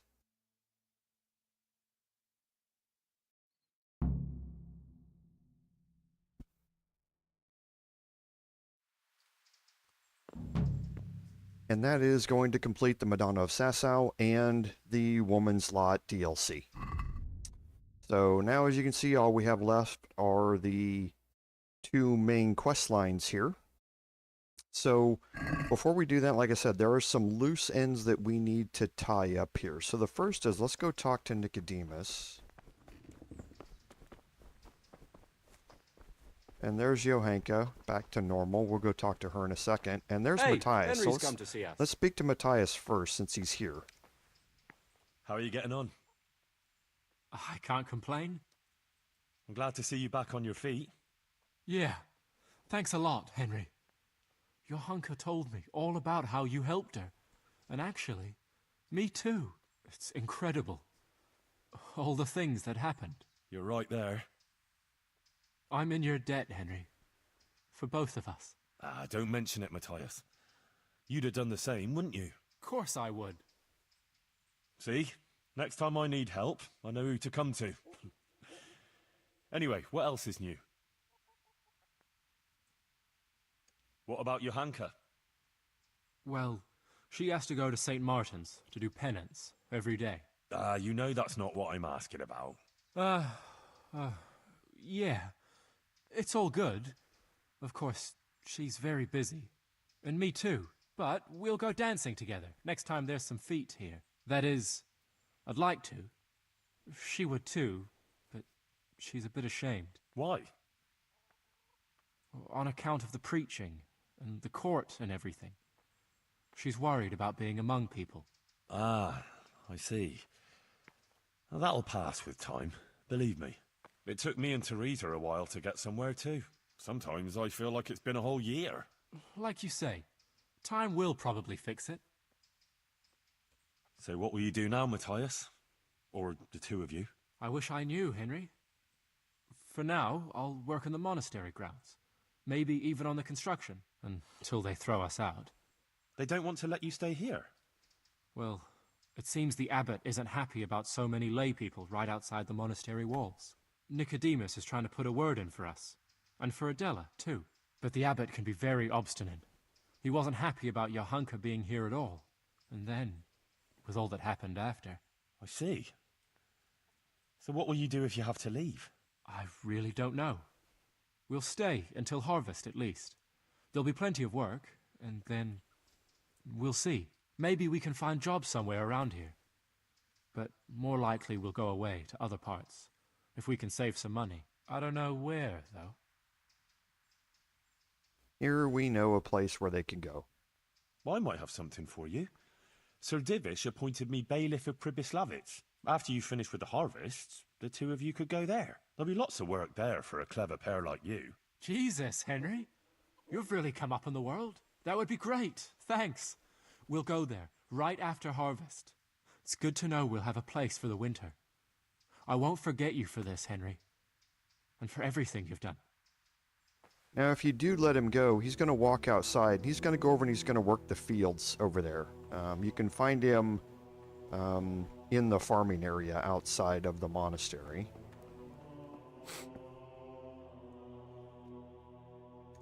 Brother Nicodemus, I'd like to thank you for the wonderful testimony you gave.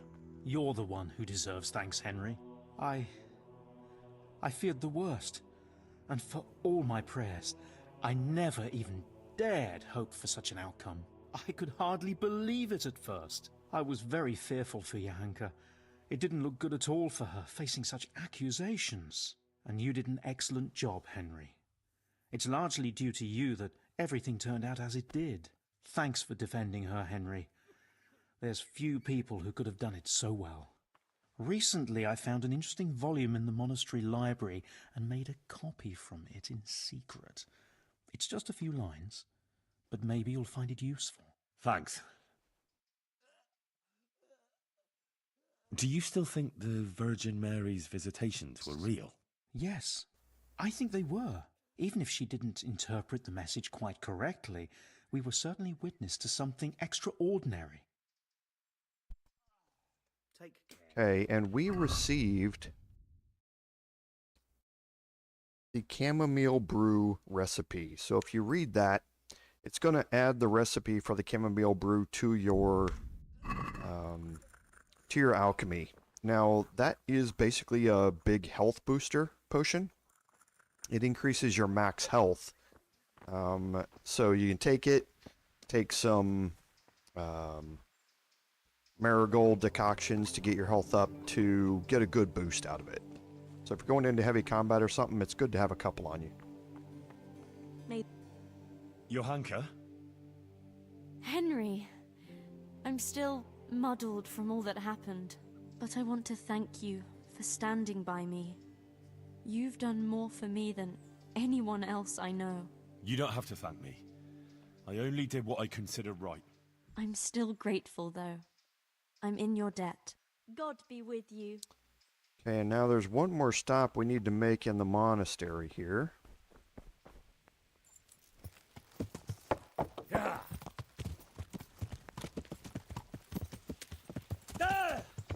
Of course.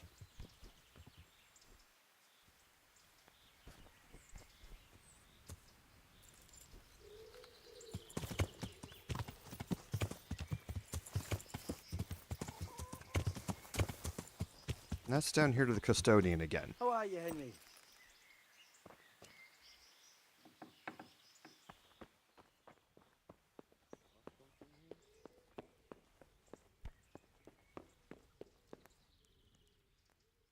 Johanka was cleared of all accusations, despite the things that were said in the trial, which you heard yourself, sir.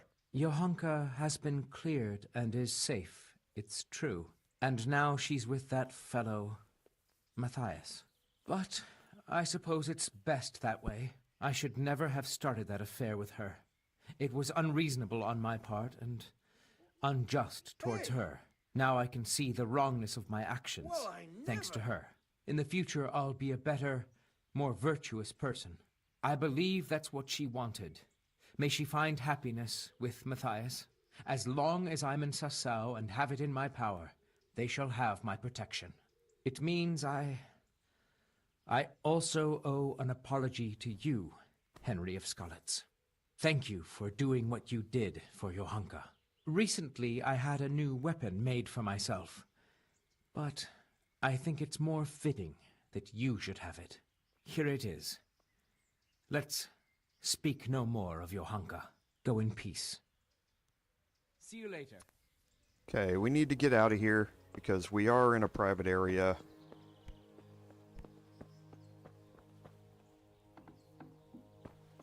Okay, now that we're out, we can look. We received the Von Berg sword. Now, the Von Berg sword is pretty good. It's a short sword. It's got decent slash damage in addition to its stab damage, but it has good defense and high charisma. It's got a little bit low durability compared to other things that I've got going on. You can see it. The stab damage is definitely less than what I have with Stinger, which is 79. But again, the durability is a little lower. It does have a good higher charisma, though. So if you're looking for that increased charisma build that you're doing for all of your stuff, then the Von Berg sword is a good one to have. But not anything that we need. So I'm going to drop a couple of things. I don't need.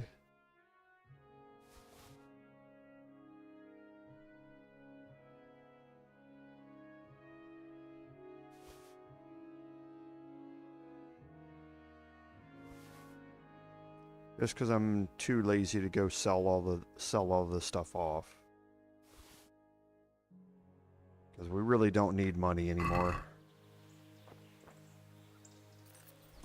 And now there's one more thing that we have to do.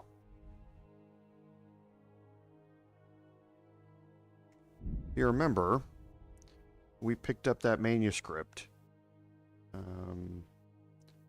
from the priest in Ushitz, Father Godwin. We need to return that to him to finish this off, and this will be the last thing that we have to do.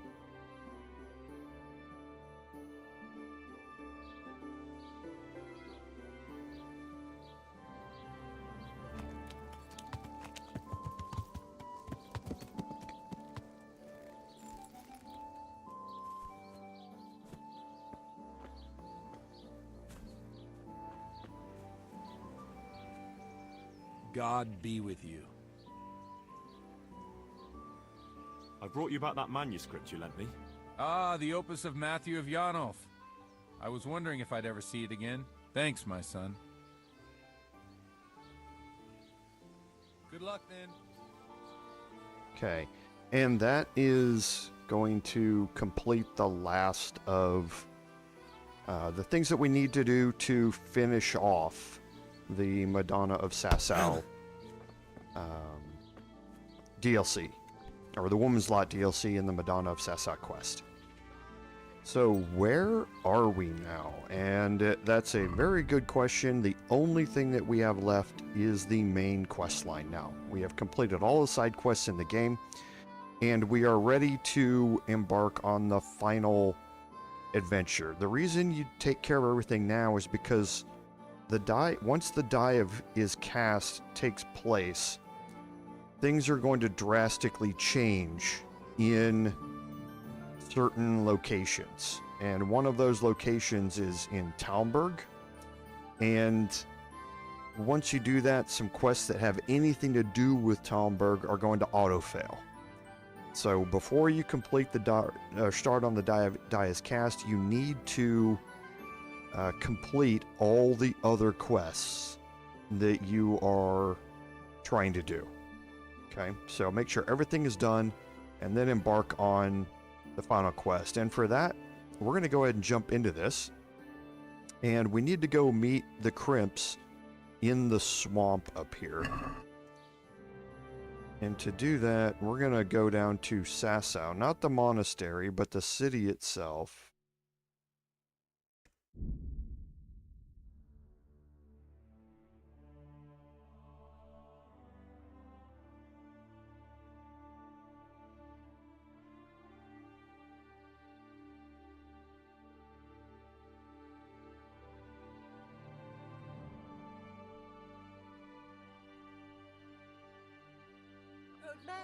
Good wives, come have a look. Don't be shy. You'll never Okay, see and such we're gonna a head out of fine town.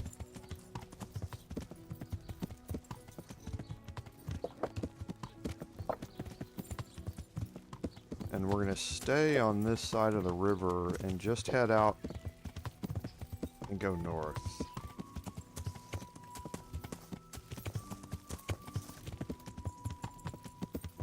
Gonna branch off here to the west, and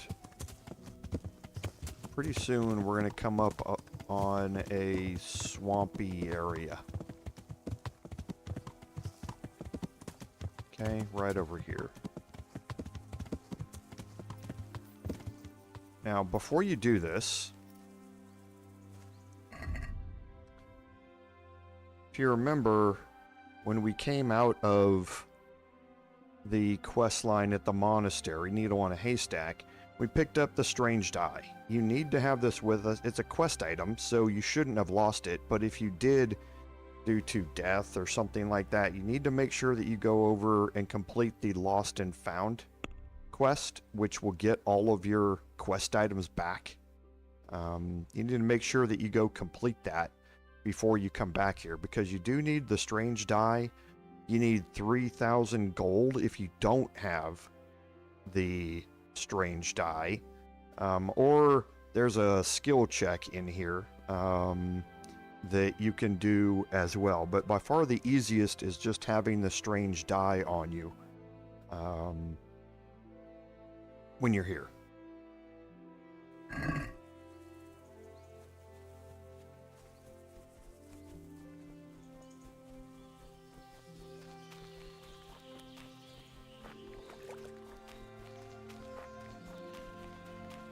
Okay, now before we get too far in here, I'm going to drop a save.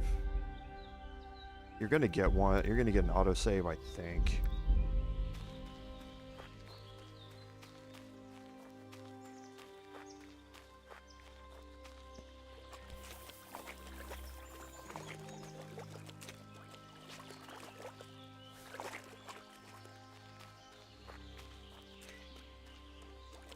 You're going to come into a clearing here.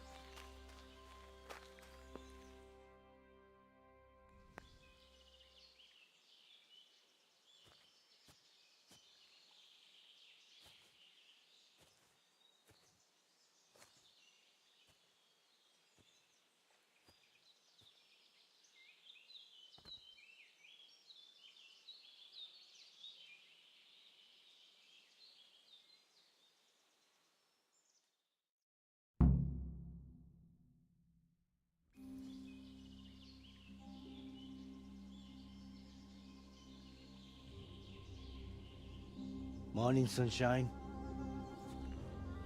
Hope we didn't wake you. Kurva! Did you have to sneak up on me like thieves? We are thieves. Besides, we had to make sure you weren't followed, or trying to lead us into a trap. But enough of this chit-chat. Let's get down to business.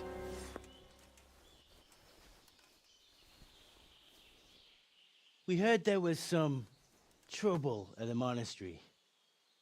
Question is, was it the right sort? Did you do that job we agreed? And if you remember, that job was to kill Do you think I'd be sitting here if I didn't do it? How should I know? The world's full of idiots. It's done. You've got proof? And here's the special die. He had this on him. Aye. That says alright. What did you do with the body? I left it where it was. What else could I do? So, they lose a monk and find a corpse. How long do you reckon it'll take them to put two and two together? Well, it's not like I was planning to make a career in Rome. Fair enough. Soon it won't matter anyway. What now? What now? You did your job. Welcome. We need people like you. But what do you need people like me to do? I'm just a crimp. All I do is recruit. Now you get to go to our camp and find out everything you need to know. Where? Are you seriously telling me you didn't notice the camp? Not too observant, are you? Well, there's a hill above Sasau, and on top there's an old abandoned fort. Only it's not as abandoned as it used to be. That's where the camp is. Go there and report to a fellow by the name of Eric. Tell him Kozliak sent you. And they'll let me in just like that? Good point. I almost forgot. At the gate, show them the special die you took off Pius. That's our sign. That's all? That's all. You'll learn everything you need to know at Vranik. And hurry up. I've got a feeling there's something being planned. I could do with a bite to eat. Okay, so now we've learned a little bit more of the plans here.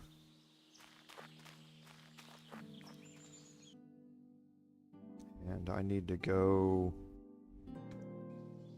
southeast.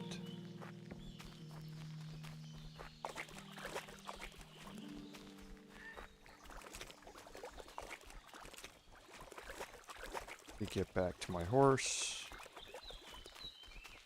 We'll get out here a little ways. There we go.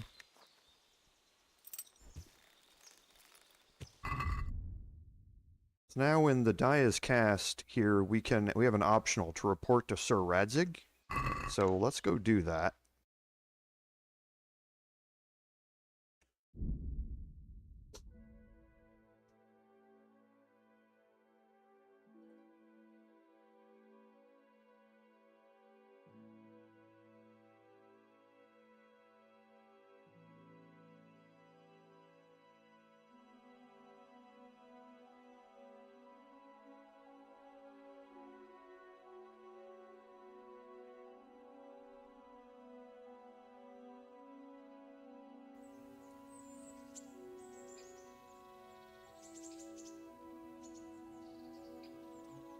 Hey Jacob, welcome. Yeah, there's a complete list on the fandom page about all the quests that are going to fail when you go into Vranik, which we're going to be doing here in a little bit.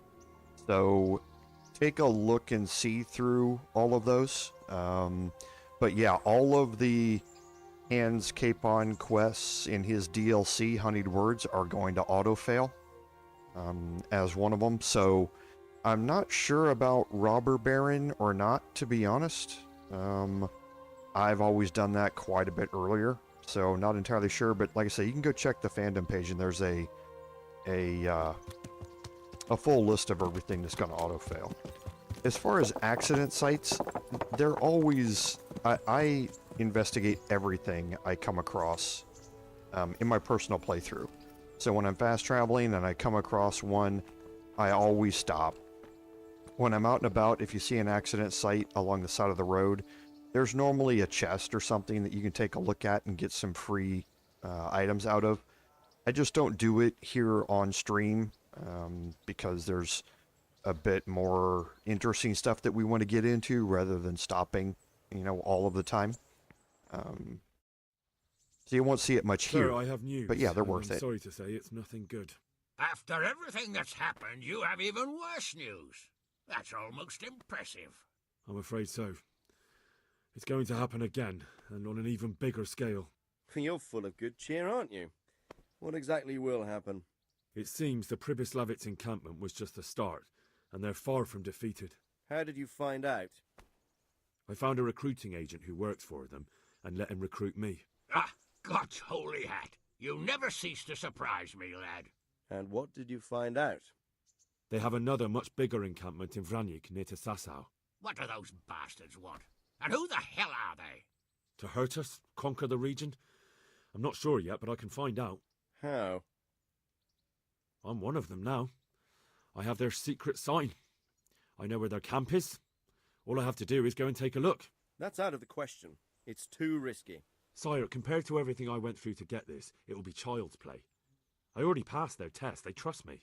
Then we'll have to attack them before things get out of hand. Ideally, right now when they're not expecting us. Once we catch that mangy little shit, we can ask him nicely what he wants. But then again, before we attack, it would be useful to have a spy go and scout out how many of them there are and what they're up to. I don't want you to take any unnecessary risks. It's much less risky than our raid on Pribyslavitz. All right then, Hal. Go there and find out how many of them there are, and what their plans are, whatever you can. But don't stick your neck out too far. Yes, sir. Godspeed, lad. I'll have to get something to Okay, eat. I'm starting to so get hungry. let's head out here. We'll grab something to eat. And we're going to head off to Vranik. Now, there's some preparations that you need to make before that. So, actually, we're going to grab some food here since it's right next to us.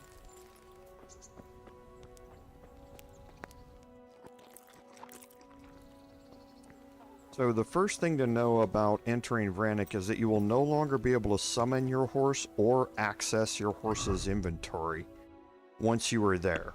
So if you do want to make, or if you do want to grab any armor items, grab them while you're here.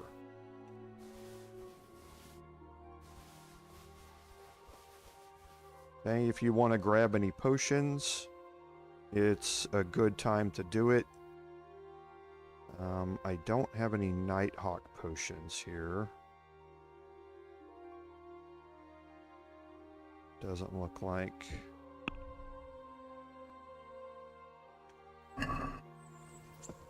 Okay, so let me go back to my chest here and we'll see if we have any potions sitting in here. It'd be nice to have a Nighthawk potion, but I'm not gonna, it's not 100% necessary.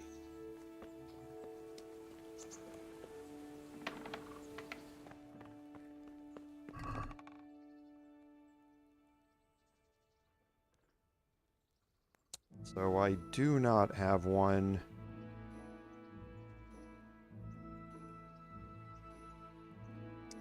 You know, just for the stream, let me look up the recipe real quick. I'll go craft one. I'm pretty sure I know what the ingredients are, but I'll check it and see, check what we've got here. So we do have a cave mushroom. That's good. We'll take both of those. We need belladonna, so I'm going to need 2 of these. And I think it's eyebright. And I need 4 of those. I need 2 for every craft. Okay.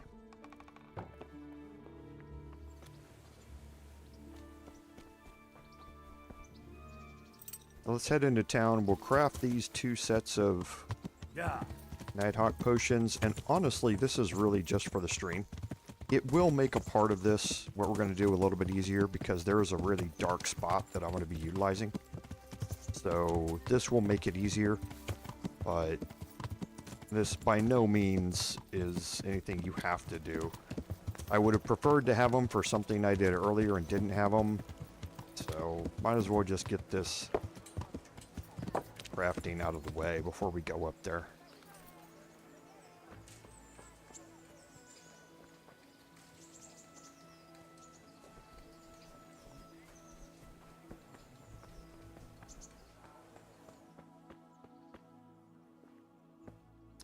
Okay, so we're going to look at the book because I'm pretty sure that I have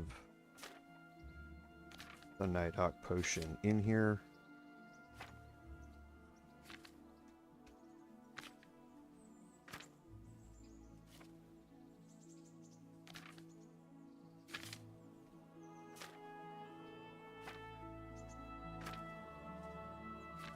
There it is. So we will prepare that. Actually, we didn't have to do that. We could just auto brew it.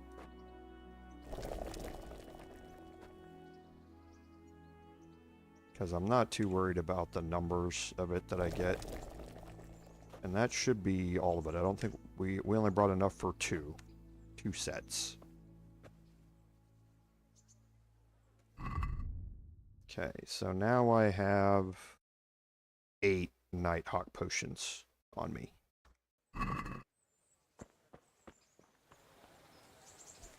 And that just allows you to see in the dark, basically. Okay, so now we're going to make our way up to Vranik. And Vranik is over here. There's a fast travel point for it.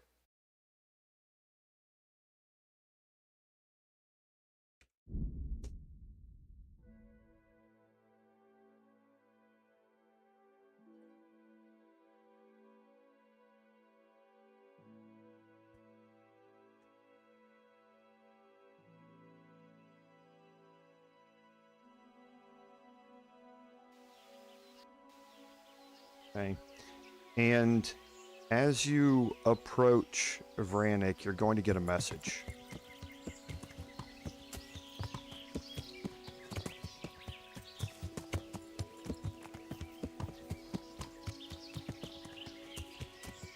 So I'm going to drop a save.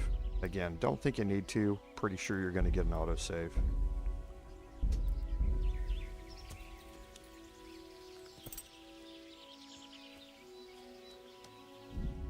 Okay, and here is the note about this.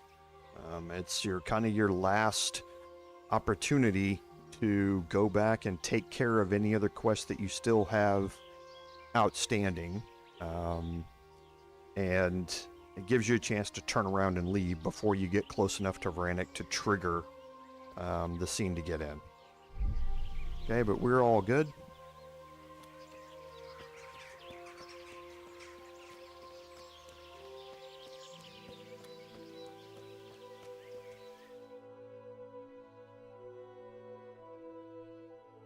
What do you want? Let me inside. Inside, eh? What's the password then? I came here for a game. Show me that.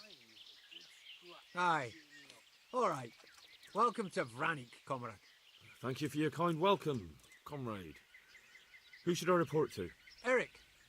He should be in the house, at the top. That was easy. Now I better take a look around. Okay, now the objective here is to scout out the camp. Okay, we were told by Hanish and Radzig to gather as much information as we could. And there are 7 or 8 different things that you have to look at. Now, while you're here, don't try and steal anything. If you're attacked while you're in here, you're going to have a serious problem. Okay, now one of the things that we need to do is find out how many men are here. And for that, you have to see them. You have to physically see them on your screen. The game actually keeps track. It keeps count on how many NPCs you see during this section. So you need to walk around and look at all of the areas around here and see how many enemies you're dealing with. Okay, so as you're doing, make sure you're looking around, you're looking in tents, all of that sort of stuff. And depending on the time of day you come here, it can be a little harder than others because they might be sleeping inside tents. Damn.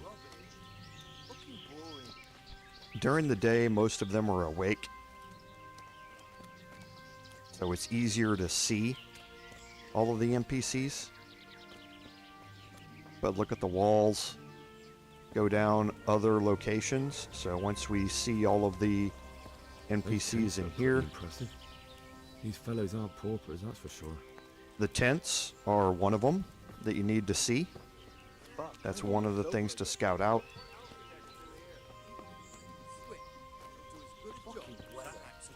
Okay, let's not forget to go down here. What a shitty day. I need a good scrap to cheer me up.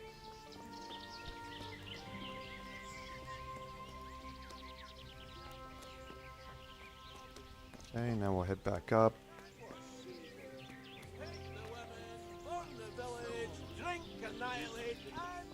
Just want to eat and sleep. Damn, there certainly are enough of them. At a guess, a good 4 or 5 dozen. And there you go, is the message that you scouted out the number of men in the camp. The wall here isn't too high. Okay, so you've got the tents, this small broken section of wall, and the number of men.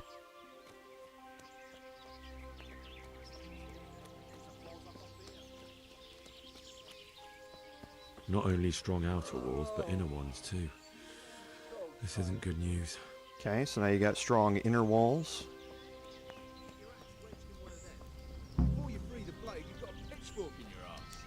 You haven't seen anything in the action, that's all. And this last one here Shopping folk ain't is this is where the commanders stay, this inner campsite.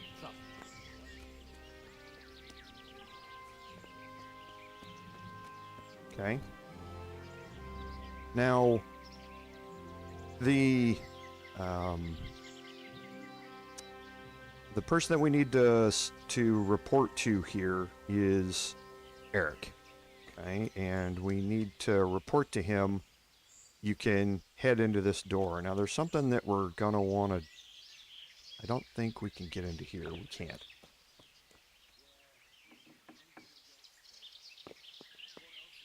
Okay. What do you want? Kozlik sent me.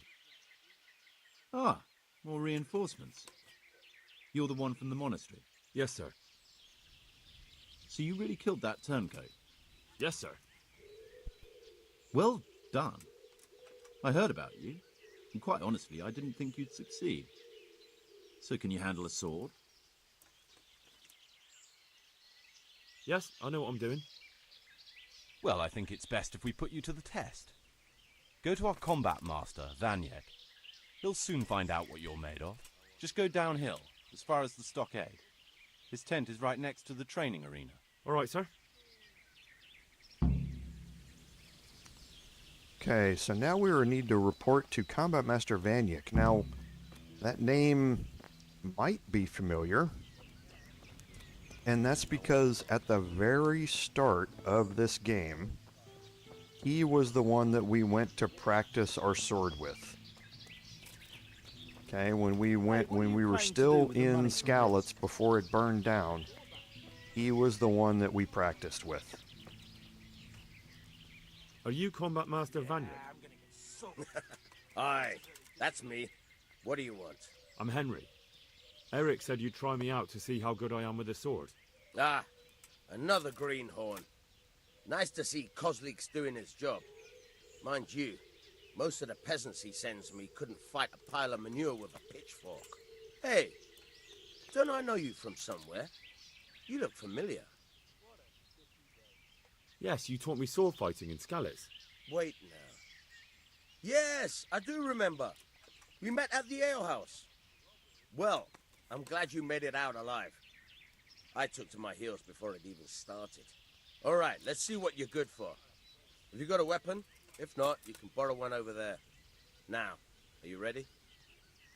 Ready as I'll ever be. All right, let's see what you're made of. So we're going to have a little fight here. It's not going to be that bad.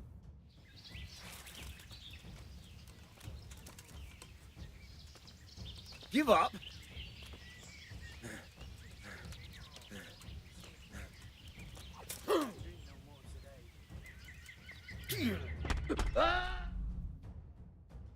One head cracker perk and we're good. Jesus, you got me. You're a lot better than most of the fuckers here, lad. Well done. I've had a bit of practice. So I see. I'll tell Eric what you've got in you. Don't worry about that. But so you don't think old Vranik is past it, I'll teach you one trick you'll be glad to know. Oh, that's very generous of you. Well, I don't want to take it to the grave with me. All right, listen. Before you start twisting and turning, take a good firm stance with your legs wide apart, like this. As if you're about to let off a huge fart. I think I've got it. Thanks. Okay, and he's going to give you some sword XP, or some basically warfare sword defense XP and that sort of stuff. And now we need to go back to Eric. Now, before we do that, there is something that can make things a little easier. We can put our sword away.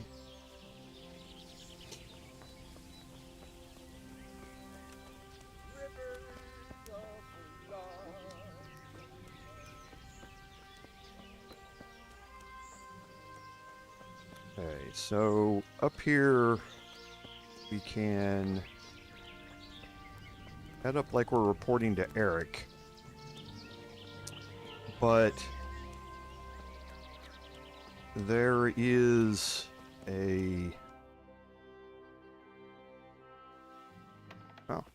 Sir, may I... Guess not. What is it? I thought we could go in there and drop it off, but I guess we can't. I went to the fight master as you ordered, and I... What's the matter? Lost your tongue? I think I know what's troubling the young master. He's surprised to see me here. And the feeling's mutual. When did you start recruiting Radzig's people, Eric? Radzig? Indeed. This boy is very dear to him.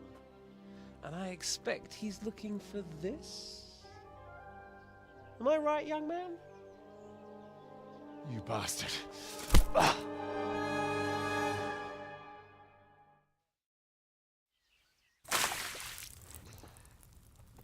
He's coming round. I apologise for the discomfort, but it's for your own safety. And ours, of course.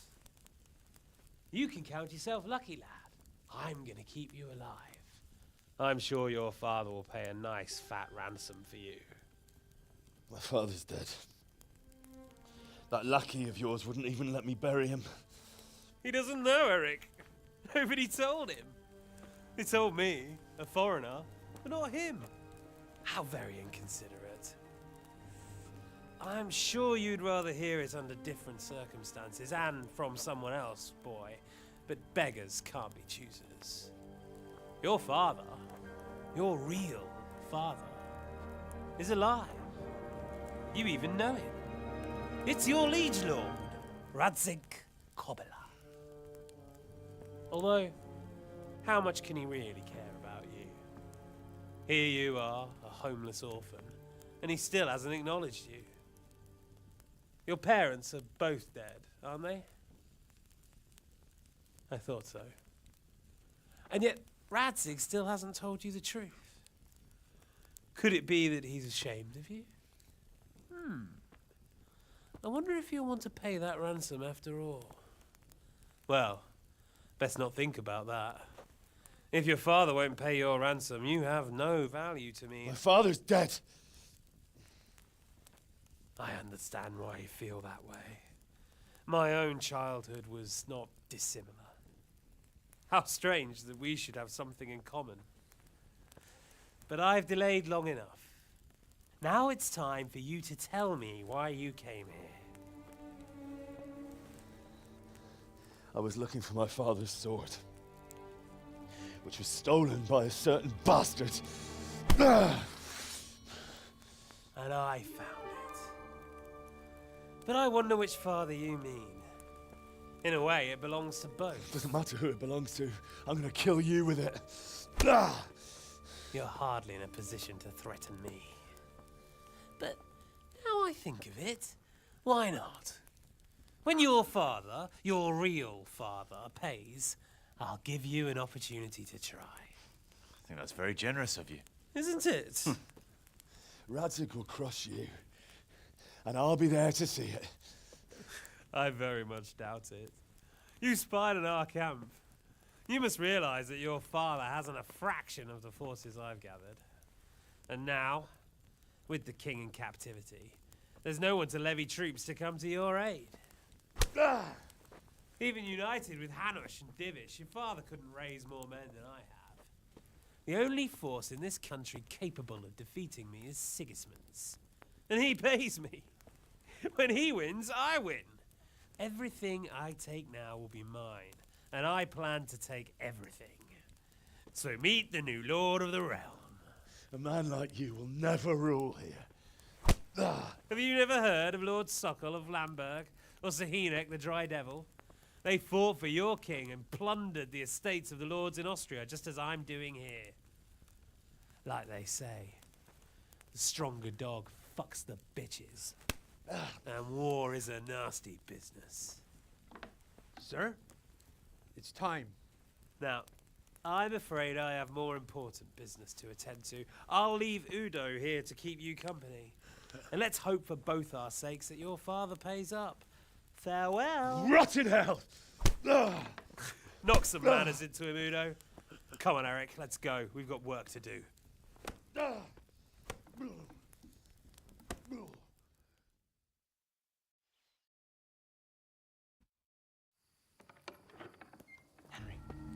Henry, wake up.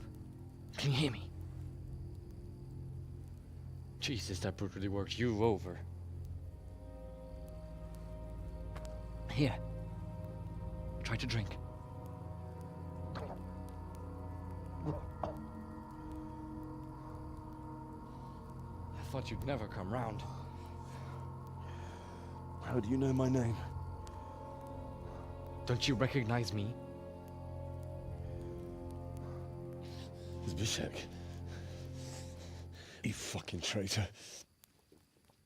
You throw me to those bastards and then look me in the eye like nothing happened. Shh, be quiet. Maybe we started off on the wrong foot. But I'm your only chance to get out of here alive. So do you want my help or not?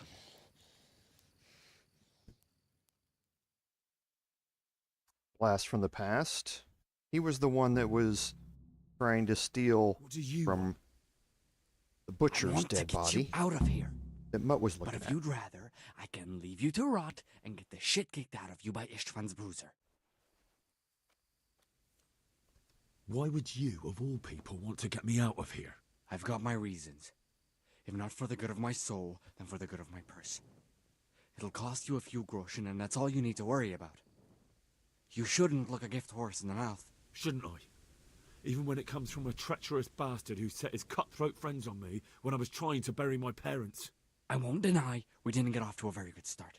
But this is a chance to start over and let bygones be bygones. So what exactly are your reasons? Nothing you need to care about. Let's just say it's a personal matter. But I do care. I don't believe a word you say. I know you're up to something. So you better try harder to convince me, or I'm not going anywhere with you. Not a day passes without these cutthroats pulling daggers on each other. And I'm the youngest, so they make a slave out of me. A bandit's life isn't quite how you imagined it, eh? My heart bleeds. But you could easily make a run for it on your own. Why bother with me? Look, I just want to live a normal life. For that, I need peace and some coin. You need to get out of here, and you've got coin. My help won't cost you a tenth of what Istvan would want from Sir Ratzik. Why shouldn't we help each other?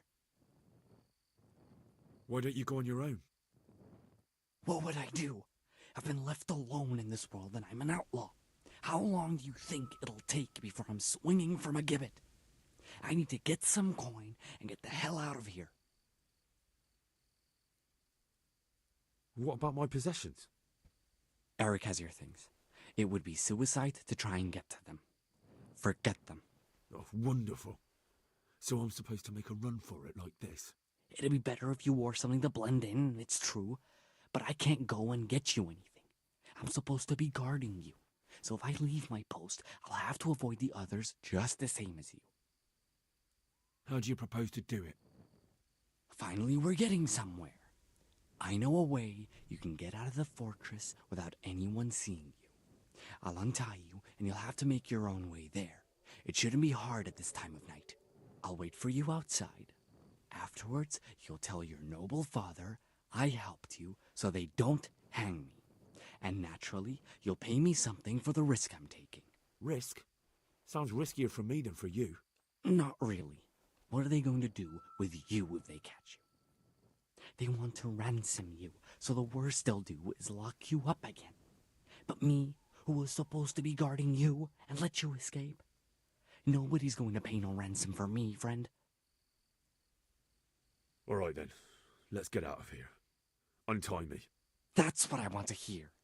But first, swear you'll tell Sir Ratzik I helped you, and that you'll pay me too. You have my word. What's the plan? All right, I'll have to trust you're a man of honor. Now listen, I found a place where you can easily get out. Down in the camp on the slope above Sasau, there's a place where they throw the waste over the wall. The pile of shit reaches almost to the top of the stockade. All we have to do is jump over and we'll have a soft landing. Then we're free. Free and covered in shit. So that's all? Well, first, we both have to get there. We can't let anyone see either of us. I'm supposed to be guarding you and you're... Well, I'm supposed to be guarding you. So we have to keep to the shadows and stay away from prying eyes. I'll go first. There shouldn't be anyone outside in front of the barn. When you're out, go left along by the wall. There are cliffs everywhere, so try not to get yourself killed. I'll wait for you not far from the camp, by the dead tree between the path and the brook. Good luck. Okay, and now we're going to get a save game, and you're going to need it. Because this section of the game is a little quirky. So, you open the door here, you can see that there's somebody patrolling there. He's on a patrol pattern that's going to bring him up here into this corner, and then here, and then back and around. Okay, so you really don't want to play around with his patrol pattern. Now, we're going to eventually get rid of him, but there's nothing that we can really do about it right this second, because we don't have any of our gear except the quest items that could not be removed from our inventory to begin with.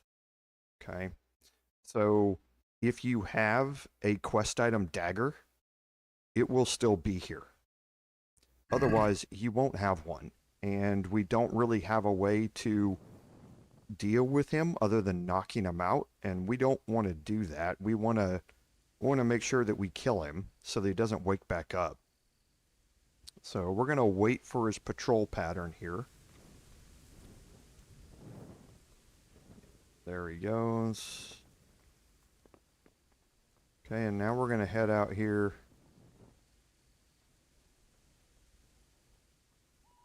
And head into this room. Now, in here, I'm going to take that, one of those, oh, I can't take it yet. The Nighthawk potions. In this room, is it this one or is it the other one?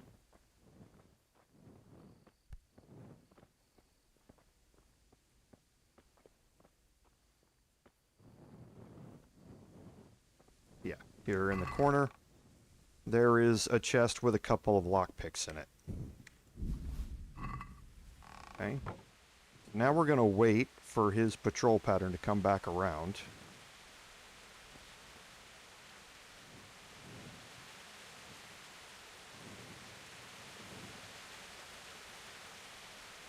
And once he turns around, we're going to head back to Eric's office. Now this is where things can get a little janky, because sometimes the game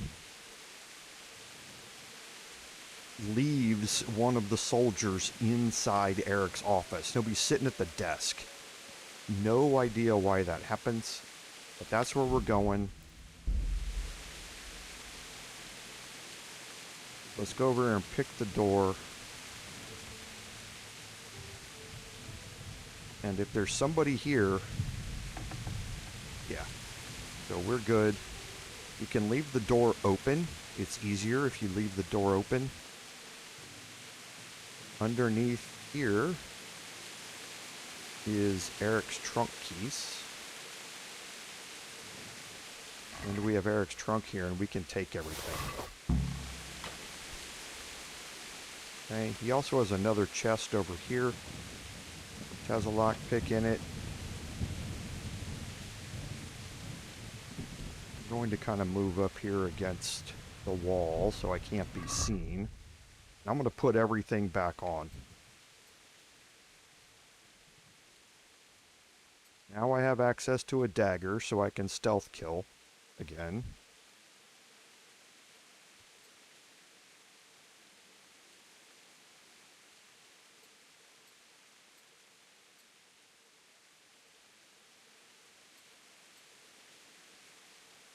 Okay, so that's all correct, and now I'm going to take a Nighthawk potion here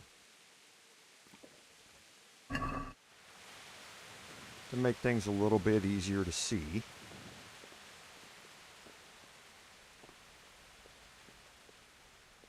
Okay, nothing in here that I need. And I think he's standing over there. He is. We'll wait for him to go. There he goes.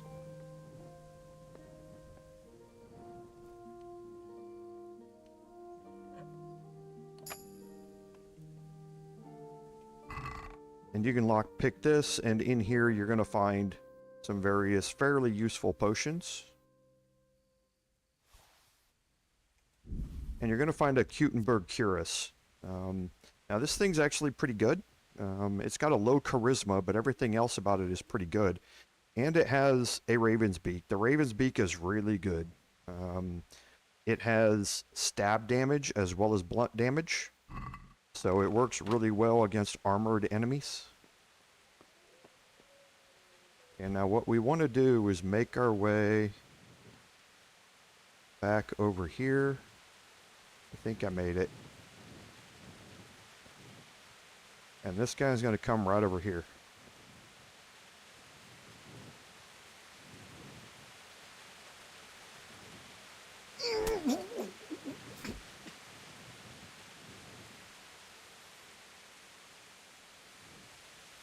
We're going to take his body and we're going to drop it over here. And now you can see where that chest is here.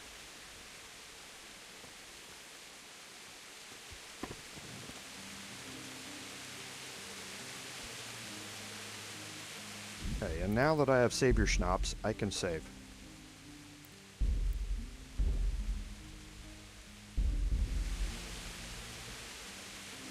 And you want to drop a save because down here things can, again, get a little weird.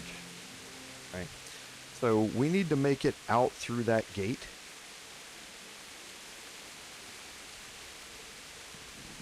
And that guy is looking right at us.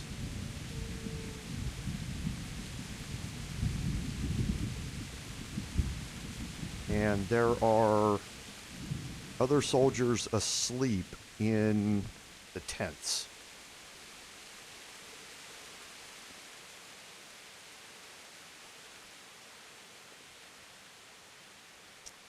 And I'm trying to remember, there's a way...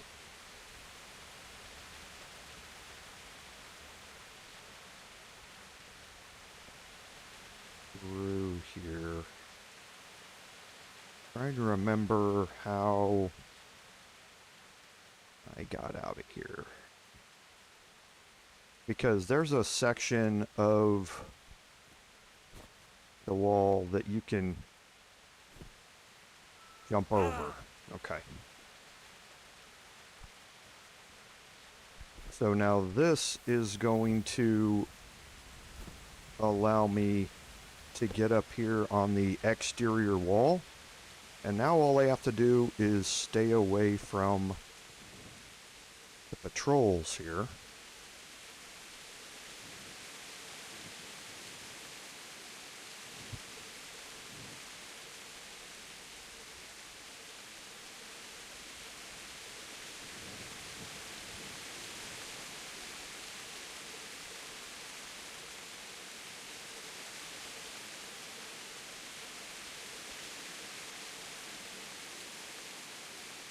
I think I'm all right here.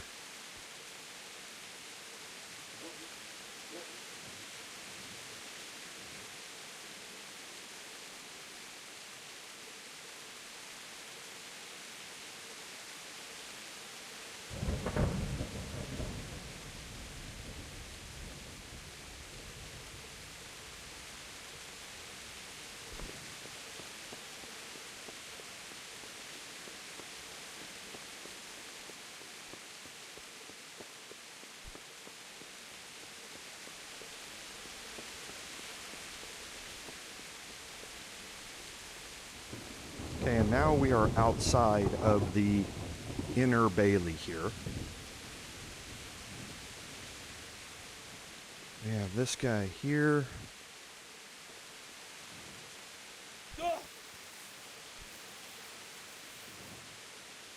Am I stuck? I'm stuck in some stupid bushes.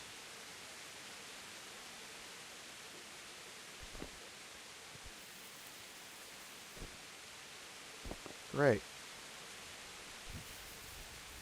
Stuck in the bushes. That's not good.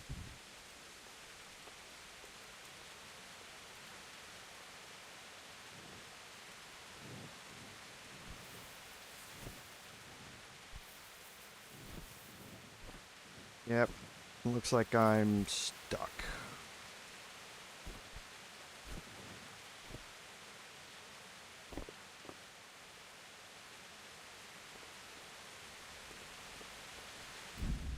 I'm going to save here. The easier way to do this is simply just to run past everybody.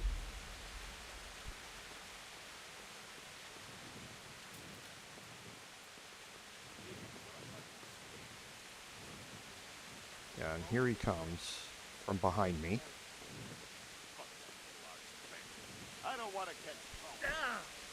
Now these two guys are going to leave.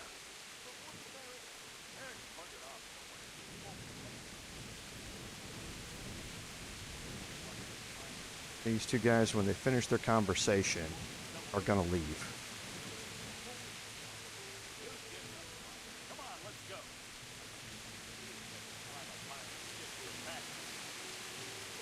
Okay?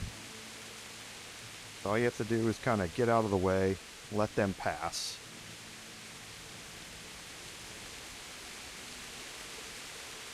They're going to walk up past you.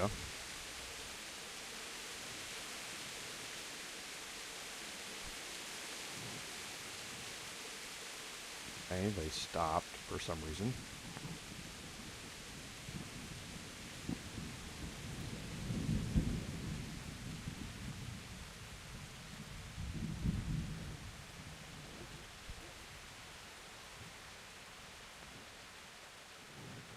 And now the exit seems to be clear.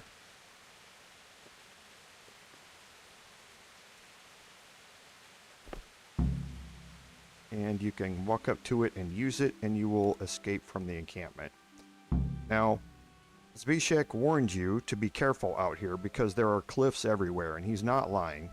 There are quite a few cliffs out here, but they're not necessarily all super dangerous once you get out here onto this road that kind of runs around the exterior.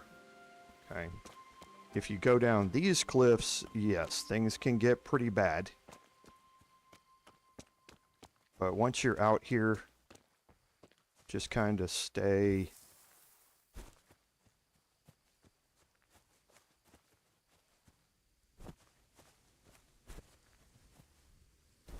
come on. Stay around the wall out here and you'll be fine.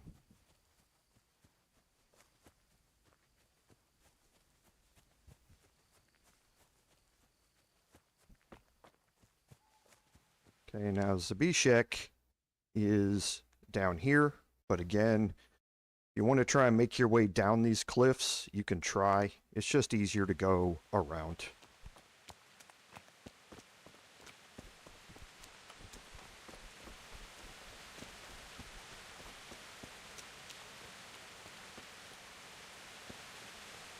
So we'll make our way out to the main gate, to where the road is, and we will follow the road around. You can see how dark, this is with the Nighthawk potion, so you can see how dark it would be out here. It makes it really hard to navigate with all these fallen trees everywhere, and that sort of stuff. So if you can make a Nighthawk potion, it's going to make it substantially easier for you to find the road over here. So that's really why I crafted it. Also because without it, this whole screen is just pitch black, and that's not great for streaming. So here's the main road in, and now we can head down around here and follow this road around to get to Zbyszek. Now you don't have to meet with Zbyszek. You can head back without him. But we're going to have a decision to make here, because Zbyszek is a murderer and a traitor, but he did help us get out of the custody here. So we need to figure out what we want to do with him.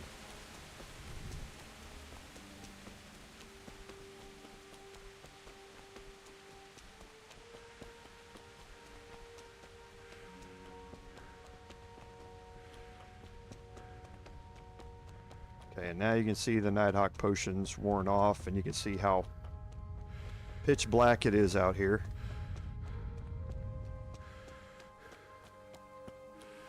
We're almost done though, so we'll be back in the light here in a second.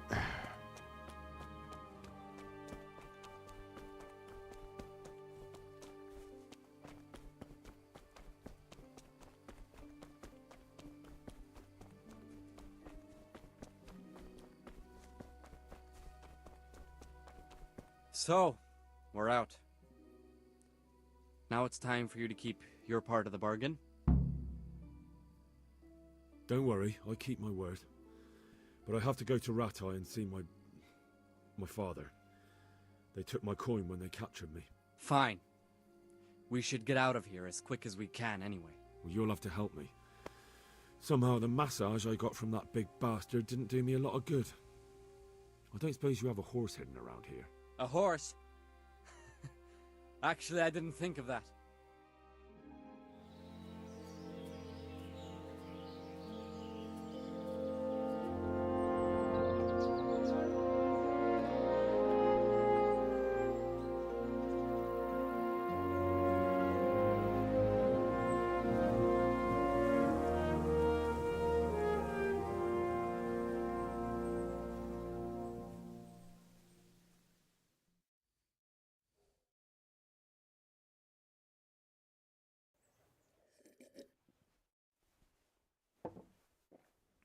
Any word about your boy, Radzig?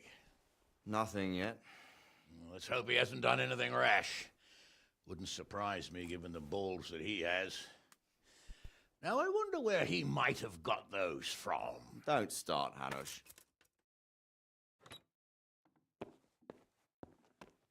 I'm sorry, sir. This fellow... Henry! Father? I told you he had balls. Well, I see that you haven't been idle, and we'll certainly need to have a talk later, but not quite so publicly. It looks like you have plenty to tell us. What happened? I got a bit tied up at Vranik. But now I know what they're planning. What's being planned? And who's planning it? Spit it out, boy! There's no longer any doubt about it.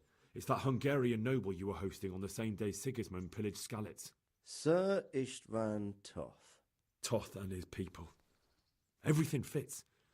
They're the ones making the counterfeit money and using it to hire mercenaries from all around. He's already got quite an army at Vranik. But what the fuck is he after? I can tell you exactly, and you won't like it. How's that? I had quite a long talk with him. What? When I was trying to get into his camp, I was taken captive. We had a bit of a chat. Actually, he told me his entire plan. What? I suppose he thought he didn't need to keep it secret any longer. I'm not all that surprised. Why not? What's that bastard planning? He's in the service of Sigismund.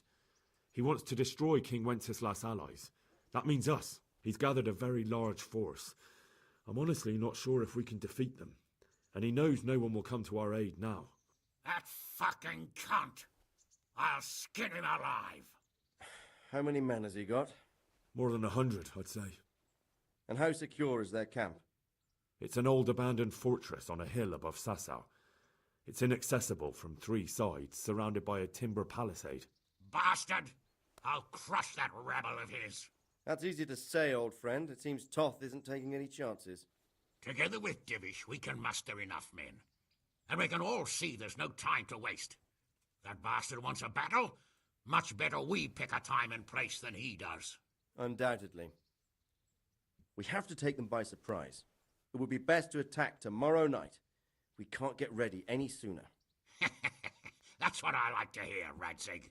Henry, I want you to get yourself fixed up and then go straight to Sir Divish of Talmberg. Tell him to assemble all the able-bodied men he can and bring them to Vranik tomorrow evening. We'll wait for him there. Yes, sir. Finally, a chance to show I'm not carrying a sword just for ornament. What is it, Henry? Is there something else? The thing is, we have to deal with Zbyszek. I see. And who is he? Okay, so here's the choice. So I chose this one in my personal playthrough. I don't think that it makes any difference. Well, it doesn't make any difference here, as far as the storyline goes. But he really is not a nice guy, and the fact that he basically used us to save his own skin is one more thing. That doesn't redeem him or anything like that. Zbyszek is a mill hand from Skalitz. When I went back there, I found him robbing the dead, and he called his bandit mates on me. It was his fault they nearly killed me. He joined Toth's men, and now he thinks that just because he helped me once, everything he did will be forgiven. He's expecting to get paid. But he's sorely mistaken. He's a traitor and a murderer who deserves to hang.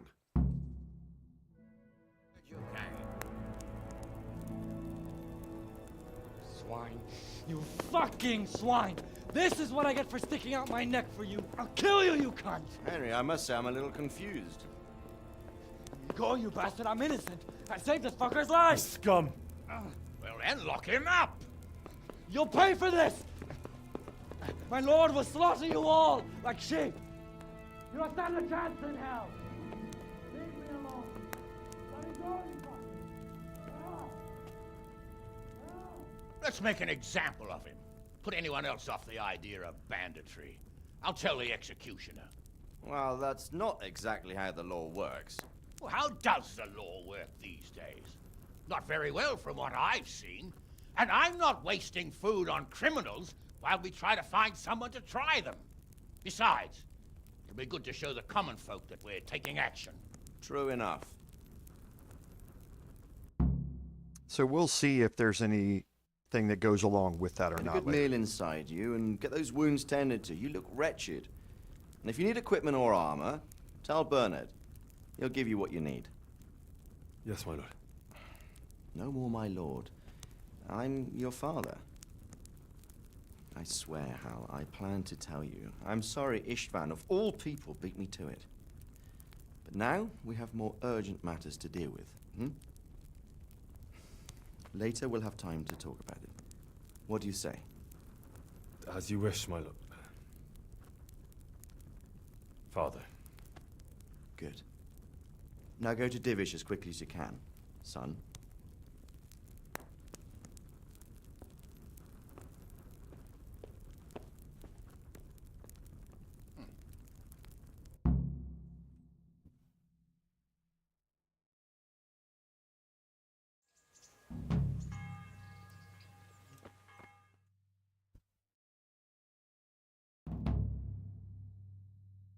Awake already? I hope you've had a good rest after all you've been through. You might need it. We've got work to do tonight, so get up and get going to Talmberg as soon as possible. You need to rouse Sir Divish and his men for the attack. We'll meet this evening at the stronghold and settle up with that sly bastard. Okay, now, if you look at your time, we did have a rest over the night. We need to get up to Talmberg by 1500, so you can't waste any time full here. armor and ready for action by sunset. I'm just going to get out here a little ways before I call my horse. And now, what I recommend is keeping for the remainder of this playthrough, keeping your armor on you.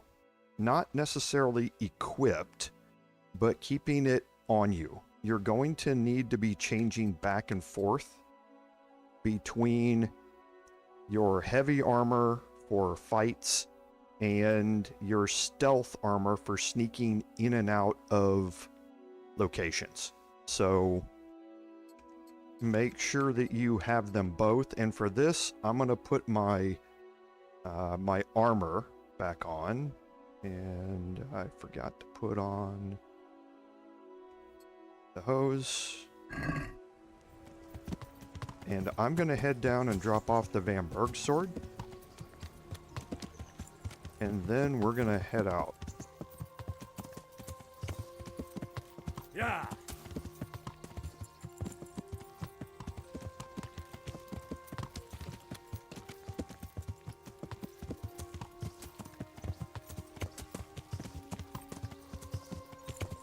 You're going to have access to your horse for a lot of it, but there are portions of it where you're going to come out of a cutscene. You're going to be right in the middle of a battle. So if you don't have it, once you get into combat, you can't access your horse. So you need to make sure that you have that stuff on you so that you're able to change if you need to.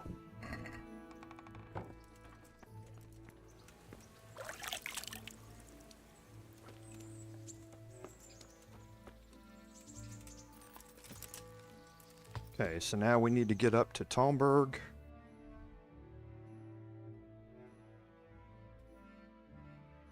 And I think that's our... I'm going to check my quest log and just make sure. Yep, go to Talmberg.